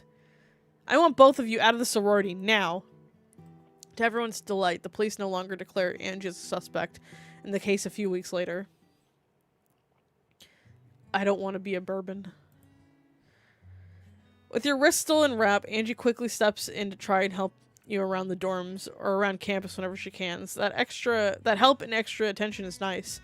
And you get to spend more time with Angie as she's not spending as much time with her other friends. Once the semester is over and all finals have been finished, the campus feels a bit empty. Most of the students have gone back home, and you haven't. You don't have the money to fly back and forth and instead stay on campus. Angie does too, meaning the two of you get to spend more time together. Your wrist has healed by this point, but you don't go out and party. Where would you, considering no one's throwing any? Instead, you take time to work on some of your art pieces for fun, take time to learn how to cook some new recipes, and spend time watching movies and TV shows with Angie while drinking wine. Sometimes either you or Angie will fall asleep in the middle of a movie. Her head will drop onto your shoulder, or yours will end up in her lap. Somehow your bodies seem to gravitate towards each other, or towards the other. And you don't know if it's the alcohol or something more, something that's causing the warm glow in your chest. The two of you are parked on the couch from dawn and dusk several days in a row, huddled under blankets and eating snacks and drinking. It's different than anything you've done all semester long. Usually spending time with Angie means going out and staying out until long hours of the night. Then during the day, she's gone with her other friends until it was time to pregame with her and head out to another campus event. This is tame in comparison. The action movie you're watching ends and another movie pops up in the recommended. It's a romance movie. Angie snorts in disgust at it and quickly skips over to another action one. Don't like romance films? Not a huge fan of them. I much prefer action or mystery movies. Those have romance too. I know, they can cram them in. It's annoying. Not everything needs to have romance in it. I feel like agreeing is the best option here. I'm gonna go with I agree. You're right, they put romance into movies where friendships would be better. If I wanted romance, I'd watch a romance movie, but I don't. I feel like this route is going deeply down the friendship route. So on the topic of romance, have you ever liked someone before? I have, but the way I like people is different from how allosexuals like people, and allosexuals have a hard time understanding it sometimes when I try to explain it myself. I don't want to sleep with the person I like. I mean, I can, but I'd prefer other things. I want to do cute things with the person I care for. Angie reaches over and holds your hand, staring into your eyes. Like hand-holding, watching movies, cuddling, or eating good food together. I want that kind of stuff. I want to feel safe and comfortable. Your heart is beating in your chest. Is she trying to say something to you? No, you must be imagining things. Angie doesn't like you. She's just like this with everyone. Touchy and caring and all smiles. I like cute stuff too. Angie rubs her thumb over the back of your hand and you feel heat flush you. It's the alcohol. It's only the alcohol making you feel and think this way. You know Angie's cute and you like her, but it's not like a romantic like, is it? You try very hard to delude yourself because how cliche would it be to fall for the roommate? And they were roommates. And they were roommates is what you can imagine the whole campus saying as they gossip about you two. Before you can respond, Angie drops your hand. This is a nice break from all our usual partying. Maybe we should do this more often. I agree, though I can't wait to go back to slamming shots. That's the real fun. Angie seems hurt by this. Uh-oh. Is that the only thing you're looking forward to when the new semester starts? Kinda. I mean, what's the point of college if not to party and make friends? I actually want to talk to you about that a bit. She trails off, shifting around on the couch and muting the movie so you'll be forced to pay attention to her. You could just pause. You twirl the glass of wine in your hand, already drunk 3 bottles by 10 a.m. Maybe you shouldn't drink so much. You're tempted to roll your eyes at her. I'm fine. Are you? I can hold my drinks, but you shouldn't have to feel the same way. What I'm saying is don't feel pressure to drink as much as me. I know you want to keep up with me because you feel this is the only time we get to hang out, which is parties, but we can do other stuff. We don't have to do that. You want me to give up partying? We can both give it up. She puts her hand over yours. There's other stuff to do on campus, and I hate seeing you so hungover the next day. It wasn't so bad at the beginning, but now your grades are slacking, you lost a ton of weight, and you don't even leave the dorm sometimes unless it's to party. I don't have a problem. You're being defensive, and Angie looks concerned. But she's also worried of pushing the topic of alienating you from her. Okay, let's finish watching this movie then. She turns the movie on, but the casual atmosphere is gone. You clutch the glass in your hand. You don't have a drinking or partying problem. You don't. You throw back the rest of the wine and drink it down in one gulp. You're fine, right? Damn. Winter break also means spending more time at the flower shop helping Donna with her stock and cleaning the store. While you're cautious around Donna, considering she doesn't seem to like you all that much, she treats you nicely. Each day for your help, you and Angie get freshly brewed tea and small sandwiches. They are delicious. One day, Donna has a request for you. She holds out a huge ornate vase of flowers that smells so strongly sweet, it brings tears to your eyes. I have a few orders to bring out. This is one of the vases. There's more in the back.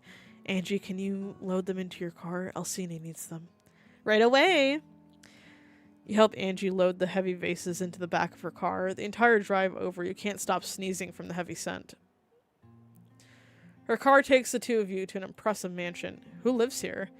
Daniela's mom. Not that Daniela would ever admit it. She's embarrassed to be rich. Can she and I trade places? You'd love to have that much money at your disposal. The amount of food or art supplies you could get, your heart hurts thinking about it. Angie parks the car fairly well this time, though she has a whole driveway to do so. You help her unload all the flowers on the front doorstep. She rings the door. A few minutes later, there's a butler comes out wordlessly and begins to take the vases back in. Once they're all in, Angie holds out a paper form. I need Alcina to sign this. The butler goes to fetch Alcina. A few moments later, a very tall woman appears in the doorway. You try not to stare, but how can you not? Now you understand where Daniela and her sisters get their height from. Even then, they're not as tall as their mother. Donna didn't come. You know how she is, busy with business in the theater. I'm busy too, but I still make time for my family. Alcina rumbles with displeasure. Angie offers a sheepish shrug, and Alcina signs the form, paying no mind to you. Finished, you and Angie head back to the car. You're related to Alcina? You squeal out. And by default, Daniela? Angie laughs as she reverses out of the drive. No, she's not real family. Alcina and Donna are sisters, but in adopted family sense. Alcina is an honorary aunt. Angie jerks the car wheel suddenly to avoid the deer that appear on the road out of nowhere. But she doesn't do it fast enough. The car goes into a tailspin, and you hold on, eyes squeezed closed, praying for the best. Hydrate break again.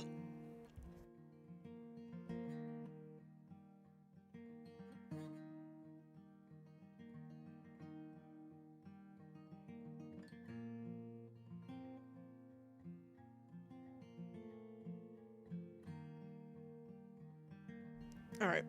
When the car stops, you open your eyes. The both of you are in one piece, thankfully. Angie gets out scowling at where her front tire is dented from hitting a pothole to avoid the deer, who's staring at you mockingly before prancing off. Look, I'm gonna go have to get this fixed. Where? Uncle Heisenberg has a mech shop not far from here. Hopefully the car will make it there. Angie inches the car slowly to the mech shop, the ride bumpy the entire time because of the wobbling wheel. When you get there, a man with gray hair greets the two of you. How'd you break the car this time? It was a deer, I swear. Rumi, back me up on this. Heisenberg snorts.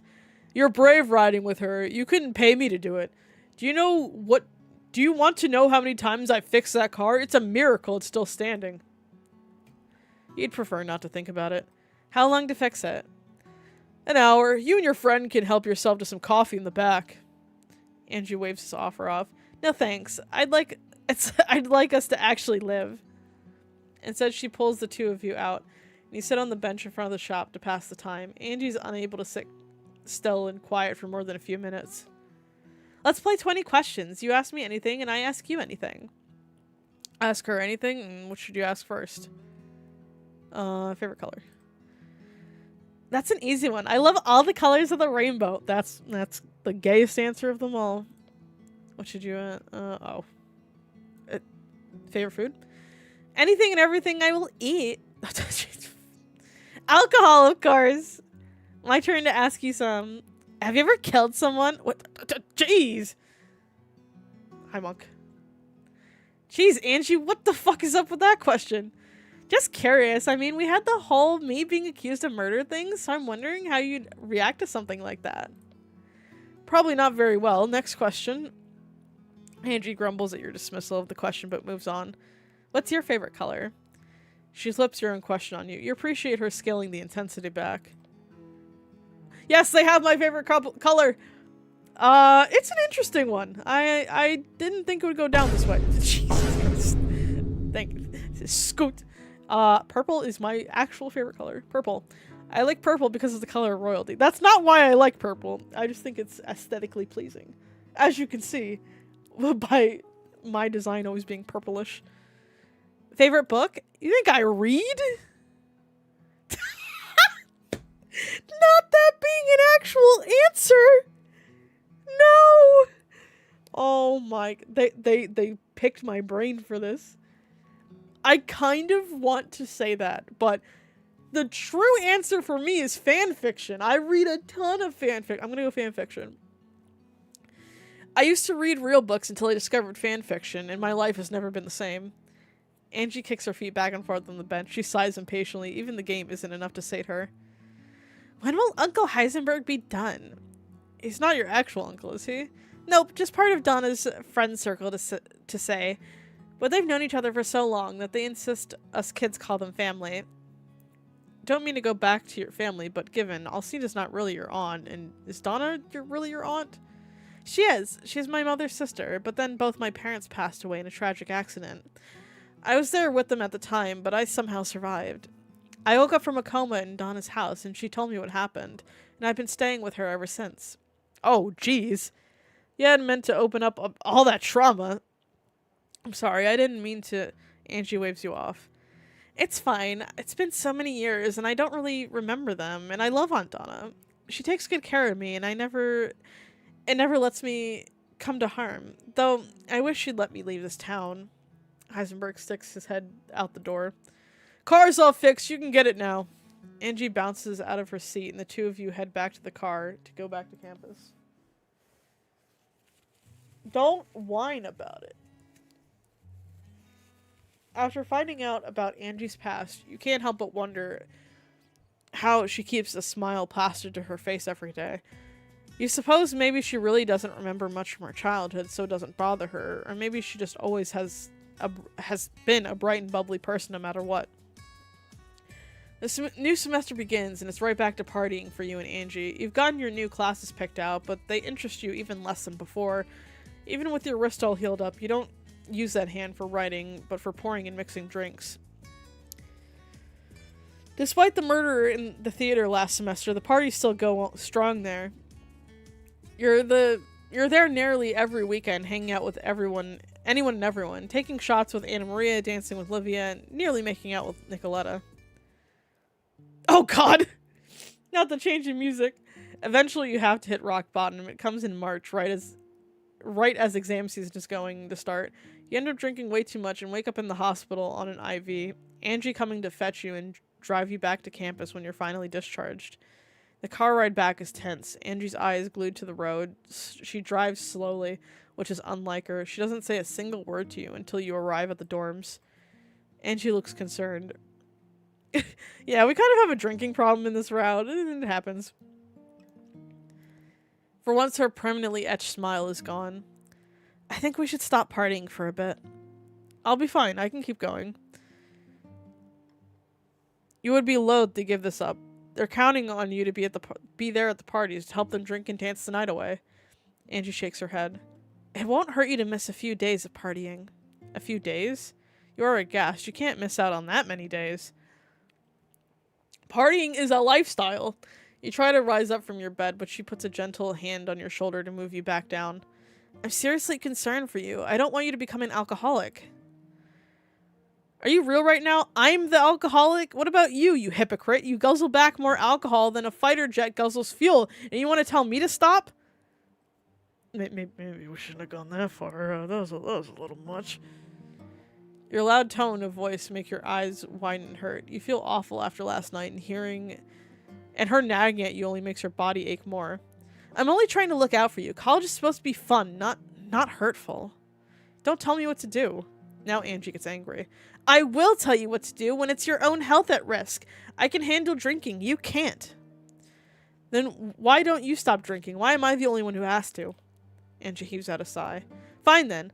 I'll do to show you I don't need it to have a good time, and neither do you. We're going to a campus event that doesn't involve drinking.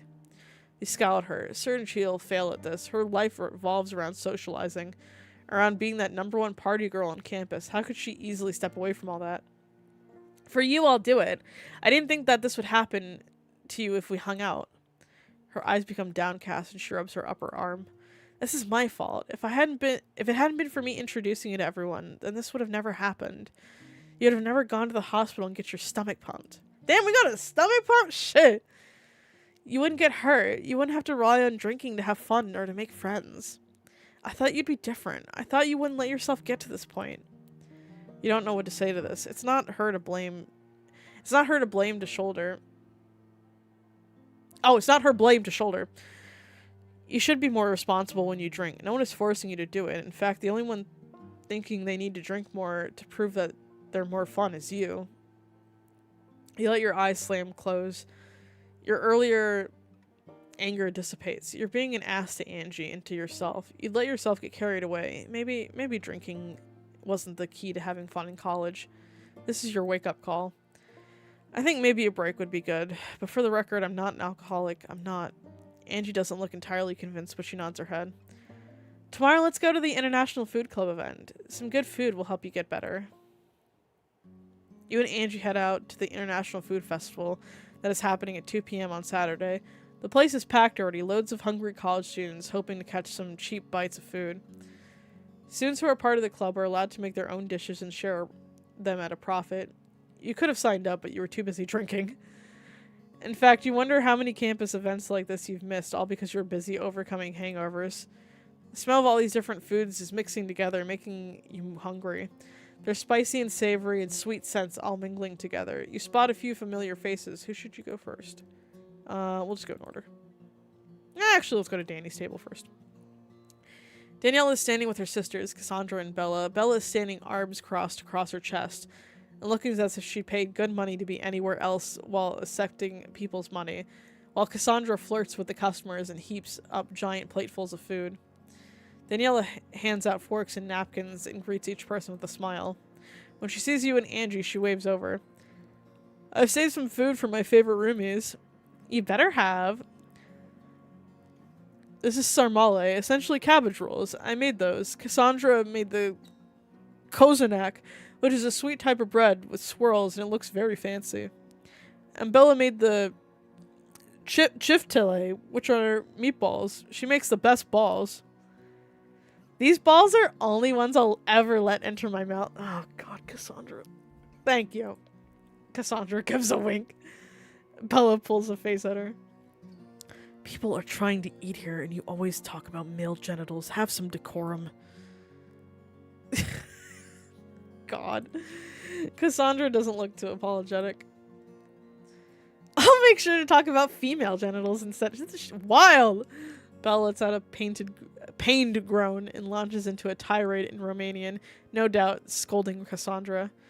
To which Cassandra responds with a host of foul language playfully. Oh, that's nice.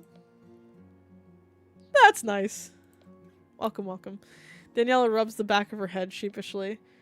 Maybe go enjoy your food. I'll handle them. Angie and you walk off. Alright. Livy's standing with Anna Maria and Estera. What are you guys serving today? Okay, I can pronounce foods. I've made chilies en nogada, which is a poblano chili stuffed with meats, fruits, and spices. The white sauce is made of pureed walnuts with cheese or crema. I have made contes, or countess, as it's known in English. It's a small, short bread cake that comes with the fruit salad I've made on the side. And I've made verikak. It's a blood dumpling that comes served with pickles, sour cream, and cranberry jam. And when they say they made it, they mean I made it, so enjoy. You hand over 10 lei and get plates for you and Angie to share. The flavors of all the dishes are definitely unique, but you must say Anna Maria has talent for cooking because all these dishes are really good. Even the blood dumplings, which you did not expect to enjoy as much as you did. Finch's table is a bit crowded with Avery, Cinder, B, and MJ standing there, all with their own dishes. Have you come to sample the best? You know some Filipino dishes you've had before. There's sinigang, which is a stew that is both sweet and sour, and it makes your mouth water looking at it. A halo-halo, which is a cold dessert made up of crushed ice, evaporated milk, topped with ube jam, sweetened kidney beans, coconut strips, and fruit preserves with a scoop of ube ice cream on top. Except for some reason the dish is suspiciously moving in the bowl. Excuse me? There's also lacon, which is slowly roasted pig, except this one looks like it's been recovered straight out of Pompeii itself. The skin is burnt to a crisp, and there are flakes of ash surrounding it. I made the halo-halo in the lacon. Dig in. I think you'll pass, but Angie has no such qualms. She gratefully accepts the cut of meat as Finch cuts it. You swear you hear the screams of unholy beings coming from its burned flesh. I made the sinigang. You think you'll take that. Want to try some of my miso soup? Freshly made with extra salt. It's a staple dish in Japan, and in my house served with most of our meals. You accept the bowl of broth with seaweed and tofu cubes. Oh god. I preferred fla de la soupe. That is definitely not how that's pronounced, but we're going with it. Which is essentially soup with pancakes cut into strips, and it's a dish we eat in Swabia in the south. You think you'll try some of this too. What did you bring? Beeb arches a brow. I brought myself. Nicoletta approaches MJ And the two begin to go back and forth in German over something while you and Angie take your food to the side to enjoy.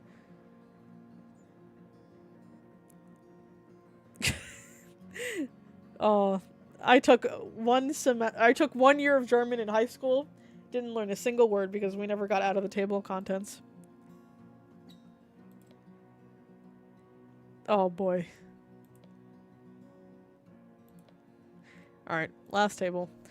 The Rebeccas are all standing together, each have their own dish in front of them. You wouldn't be surprised if they spit on the food before they handed it to you. You almost consider not going there because of the animosity towards you, but you're hungry and your hunger makes you bold. Ugh, you're here. Hi, Angie. Her tonal shift gives you whiplash, turning from condescending to happy in a second. Angie waves back to her. This is like the American dish. Classic American dish. Cheeseburgers. Of course, that's cheeseburgers. Anytime American food needs to be said, I'm looking at you, Love Live. It's always fucking cheeseburgers. If you don't know what a cheeseburger is, 2 buns, meat, cheese, maybe onions or pickles on top, then like a better brain. There's stacks and stacks of them, and they smell really good. You don't care for her attitude, but you do care to stuff your mouth right now. Tamal cubano, like everyone knows what that is. I shouldn't have to explain a single word more to you.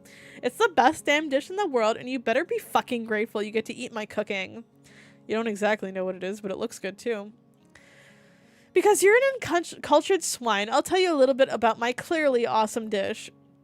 This is Zurich. It's a type of sour-like rice soup with spices such as marjoram and cut up kielbasa with a hard-boiled egg. I know what kielbasa is. I don't particularly like kielbasa, but my family loves kielbasa.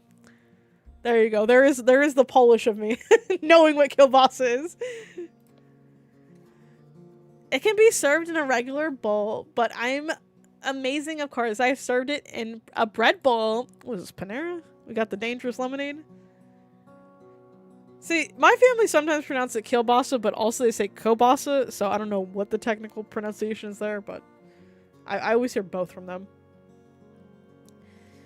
The dish looks hearty. You hand over the money. She glares at you. Oh, Jesus Christ. You don't have to know what she's saying to know it's not good and hastily walk away with Angie before she can finish that threat. Isn't this better than partying? She looks expectantly. What do you answer? I'm gonna say yes. I had a good time because you were here with me. Angie looks pleased by this. I had fun doing this with you today. Angie's all smiles, but different smiles. Somehow they're softer and they feel special. There's a light blush on the top of her cheeks, and she clears her throat before reaching up to fiddle with her flower crown. She always has that thing on her head, and despite all the hardcore partying, she never loses it. Did Donna make that for you? The flower crown? Yes, it's not real flowers, otherwise they would have died out a long time ago. A sudden impulse seizes you. Let's go to the woods. Angie is never one to question impulses and lets you grab her hand. You head out to the woods behind the school to where you know where a few flowers will have started blooming. You plop down on the grass and she follows you. She watches you pluck flowers and begin making flower crowns with them. Like this, with the spring sun hitting your backs and the slight chill in the air, the moment is perfect. Even Angie doesn't speak, sensing the significance of this. She watches your nimble fingers work and weave the stems together until you present her with a new flower crown. She takes her old one off and puts the new one on. I am now Queen Angie of the College Woods, but you need a crown too, so you can be my royal partner. She reaches for your hand and squeezes it. As you wish, Your Majesty. Angie gets a devious look on her face. And if Her Majesty requires a piggyback ride back to campus... You rise up to your feet and offer your hand to her. She rises up, pretending she is picking up her imaginary skirt as she does so. You bend down a bit and let her climb onto your back. You rise up and begin running back towards campus. Angie laughs in glee and whoops loudly. When you get back to campus, you collapse onto the couch and the two of you lay there, collecting yourselves. You're a bit out of breath and your muscles are sore. Angie plops her crown down upon your brow and she leans her face down over yours. You did well today, my royal steed. Oh, so now I've been downgraded from a partner to a horse? Angie giggles. Well, we're horsing around. You groan at her pun and she giggles again. Her face drifting very close to yours. If you lean up even an inch, you could kiss her. Suddenly the idea of it floods your head and roots there. What would it be like to kiss Angie? Would her lips taste sweet? Would she smile into the kiss? Or would she become serious, trying to lick her way into your mouth? Your face is red. Do you need some water? Yeah, I'm parched from running all the way here. Angie rises up and gets to the kitchenette to fetch you some water. You're blushing and embarrassed that she caught you like this. You sit up and watch as Angie slams open cabinets to find a glass. I threw all the glasses out to stop you from drinking, so you have to drink from this. I'm sorry? Why would you throw the what? How would that stop me from drinking? That just seems inconvenient. She hands you a cooking pot filled with water. Thanks. You mumble and avoid her eyes. You suspected for a while now that you like Angie, but the full intensity of your emotions hasn't hit you until today. The only question is, does Angie like you back? Oh no, not a gin. Naturally, you don't do anything about your feelings for Angie.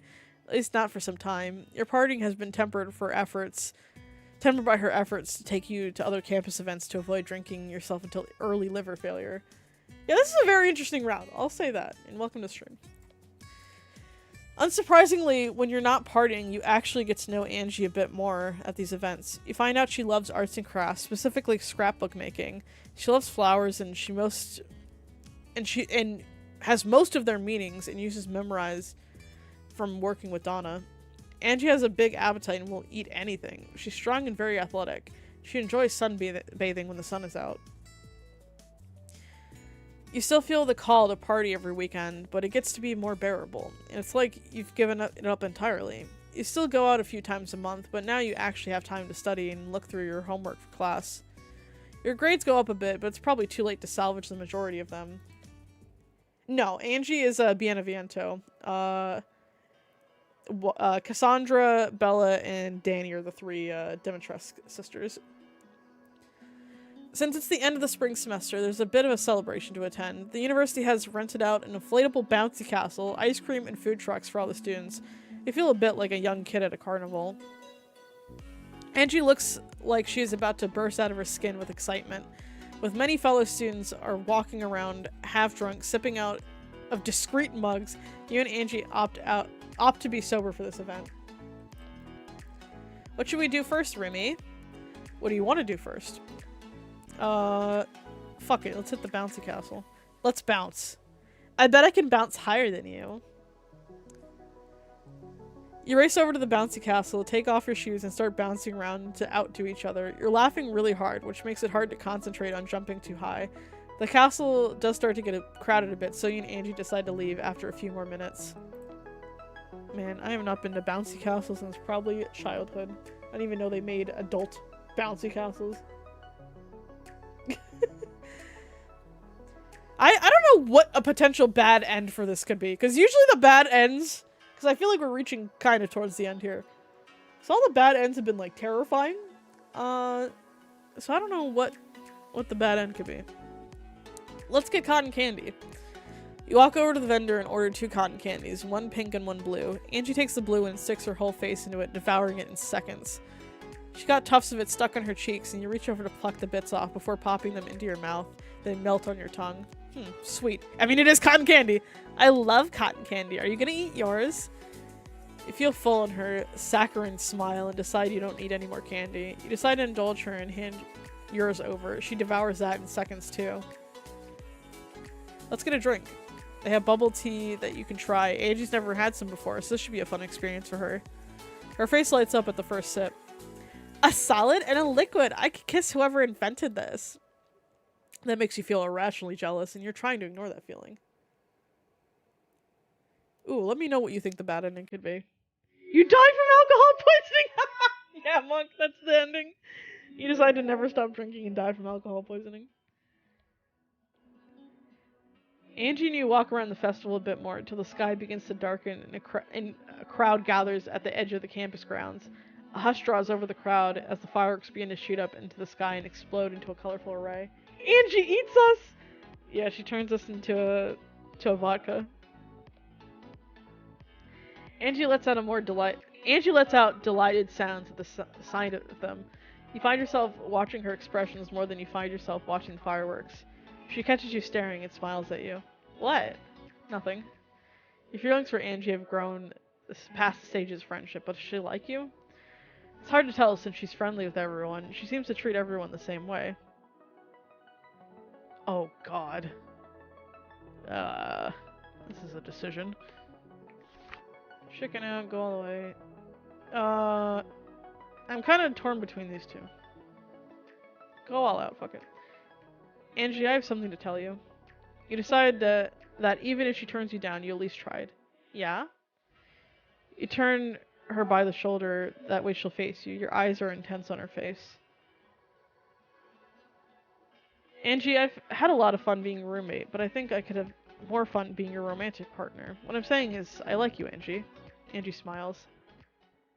I like you too. I happen to find you very aesthetically pleasing. I don't mind us going out or dating. All I ask is for patience. I want our relationship to be organic and not rushed, and I'm definitely not putting out on the first date. I wouldn't ask you to. Great, I can't wait for us to get to know each other better. I'll set up a date. Okay, so they were essentially the same choice. You're so happy to think you'd cheer more loudly than a firework going off. Instead, you shyly link your pinky finger with her. She laces all of her fingers with yours instead and squeezes, offering you a soft smile. We are definitely taking the dub. I want to liqueur her. Oh, God.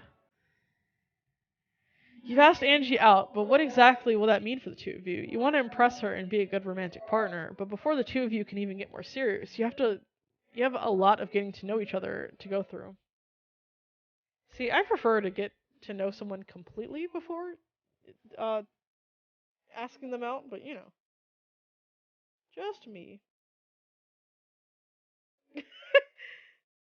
Yeah, can we not ruin it? Is that our bad ending? We ruin it? Angie prefers slow blossoming relationships, and you will respect that. Besides, getting to spend more time with her is always a plus. That said, it's time to plan a date for the two of you. Something simple, something that will give the two of you time to talk.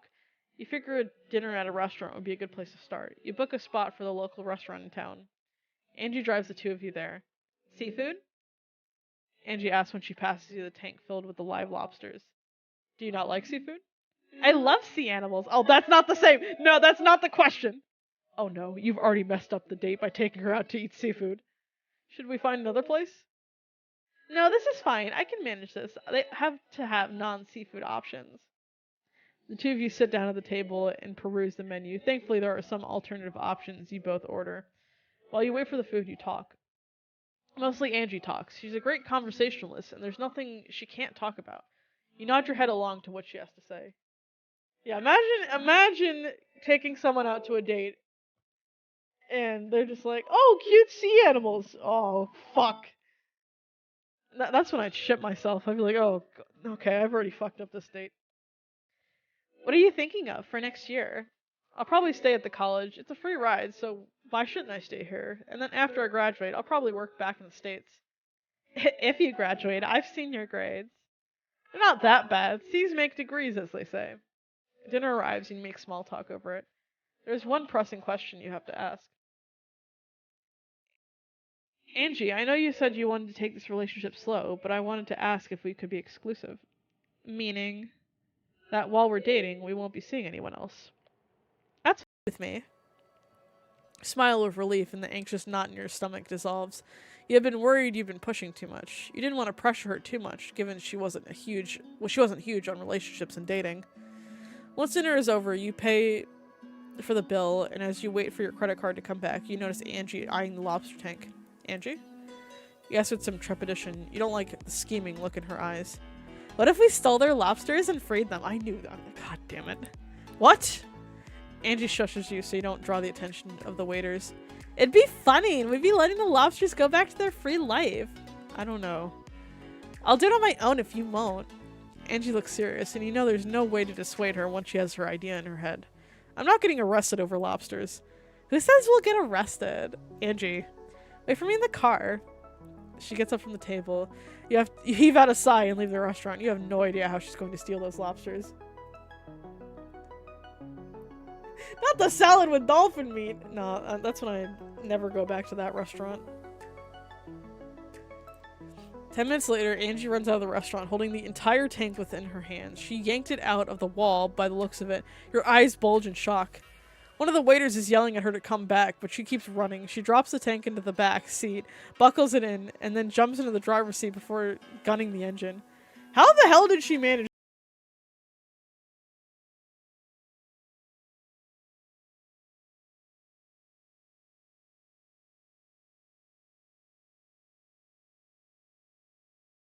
The car bursts out of the parking lot and down the road back to the school. You gape in shock as she whoops wildly with glee. Angie, I can't believe you actually did it. She just grins at you. Daniela opens the door to the dorm room and her jaw drops open when she sees you and Angie standing there. Angie with a lobster tank in her hands. Where did you two go? On a date. At this, she leans over and pecks you on the cheek. You flush with the unexpected action. Best date ever! Yeah, we got some free lobsters out of it. What good date doesn't end with lobster stealing? She walks in the dorm room and plops the tank down in her room. Daniela arches a quizzical brow and looks at you. You went on a date with Angie? Like, a date? Yes. That's impressive. I never thought she'd actually like someone. Make sure you treat her right. Or you'll beat me up for it? Daniela shakes her head. Her Aunt Donna will. That woman is quiet, but she's terrifying. Angie, we won't get arrested. Also, Angie causes major damage to property. Nah. It's fine. It's fine. It's not property damage if you're saving animals. Big brain, use that defense in court. PETA will come to our rescue. You follow Angie into her room, and you find that she's set the tank up on a nightstand by the wall. Want to name one of them? She points to one lobster. I've already named some of them. This is Lobster Son, this is Lobby Jr., and this one is Ariel. As she rambles on, you can't help but find her cute. Angie may be chaos personified, but now she is your chaos personified. You smiled and leaning closer, wondering what the future will hold for the two of you. That's the end of the route? What?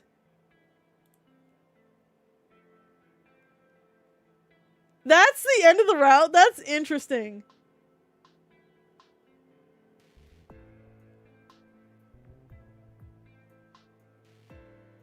Ooh, what?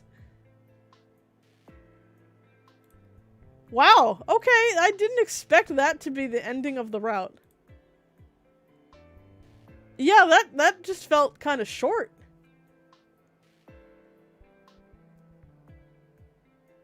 Okay. I mean, I wasn't expecting like a fully, how do I articulate this?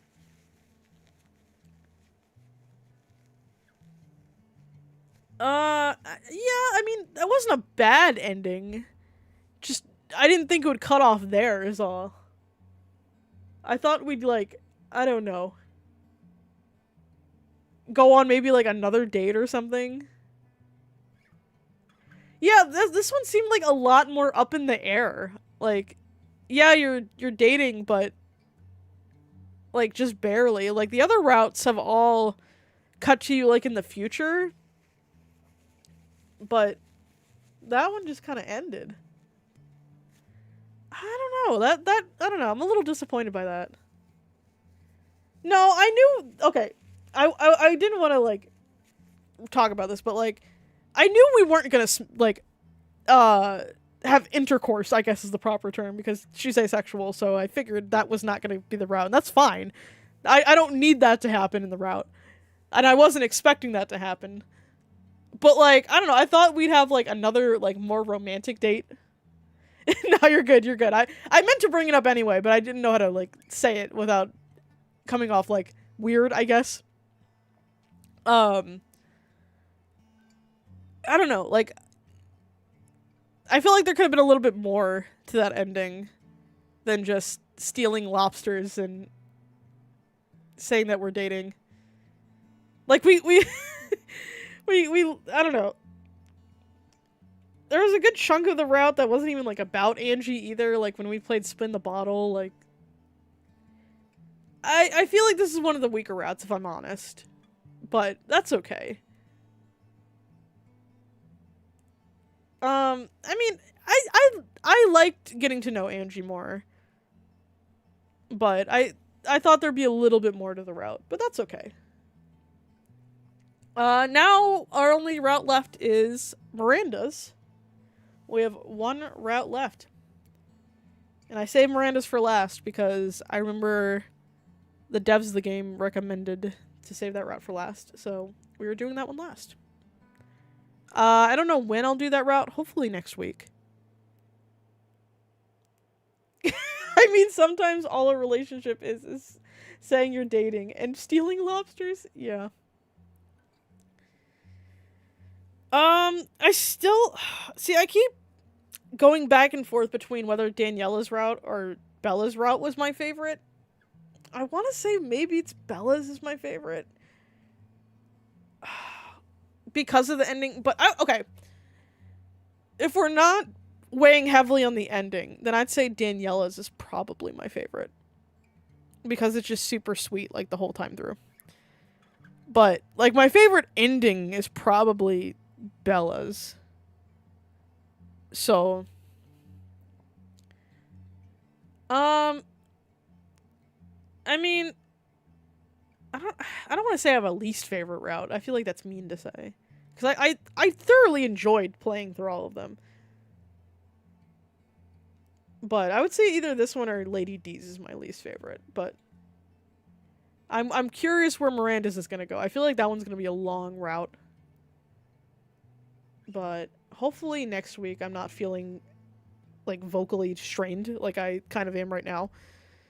But when I'm feeling 100% better, we will do Miranda's route. Yeah, thank you all for watching. I appreciate it. I do have all the other routes I played up on my YouTube channel. There is a whole playlist, so feel free to watch those if you want to catch up on any of them. And we'll be getting to Miranda soon. So I will see y'all then. It's okay to pick favorites as long as your criticism isn't too unfair and harsh. Yeah, like, I don't think it was a bad route. It was just, I think, weaker centered than the other routes. Like, none of them have been bad routes. I don't think any of them have been, super disappointing and uninteresting to play. Like, all of them have had interesting aspects. Like, I liked that this route went more into, like, oh, the different cultures of the people that are in this game. But it did find a kind of, like, suffer with bonding with Angie a little bit more. And then, like, your alcoholism is, like, a main thing in this, and yeah, it's just, I don't know. There was a lot of concepts thrown into this, but I don't know if all of them stuck, which is okay. I don't think it's a bad route. I just think it's definitely one of the weaker routes of this game. But I'm looking forward to Miranda's. That one will definitely be interesting. So yeah, hopefully next week we'll get to it. I will see y'all then. Thank you for watching. I super appreciate it. Bye-bye.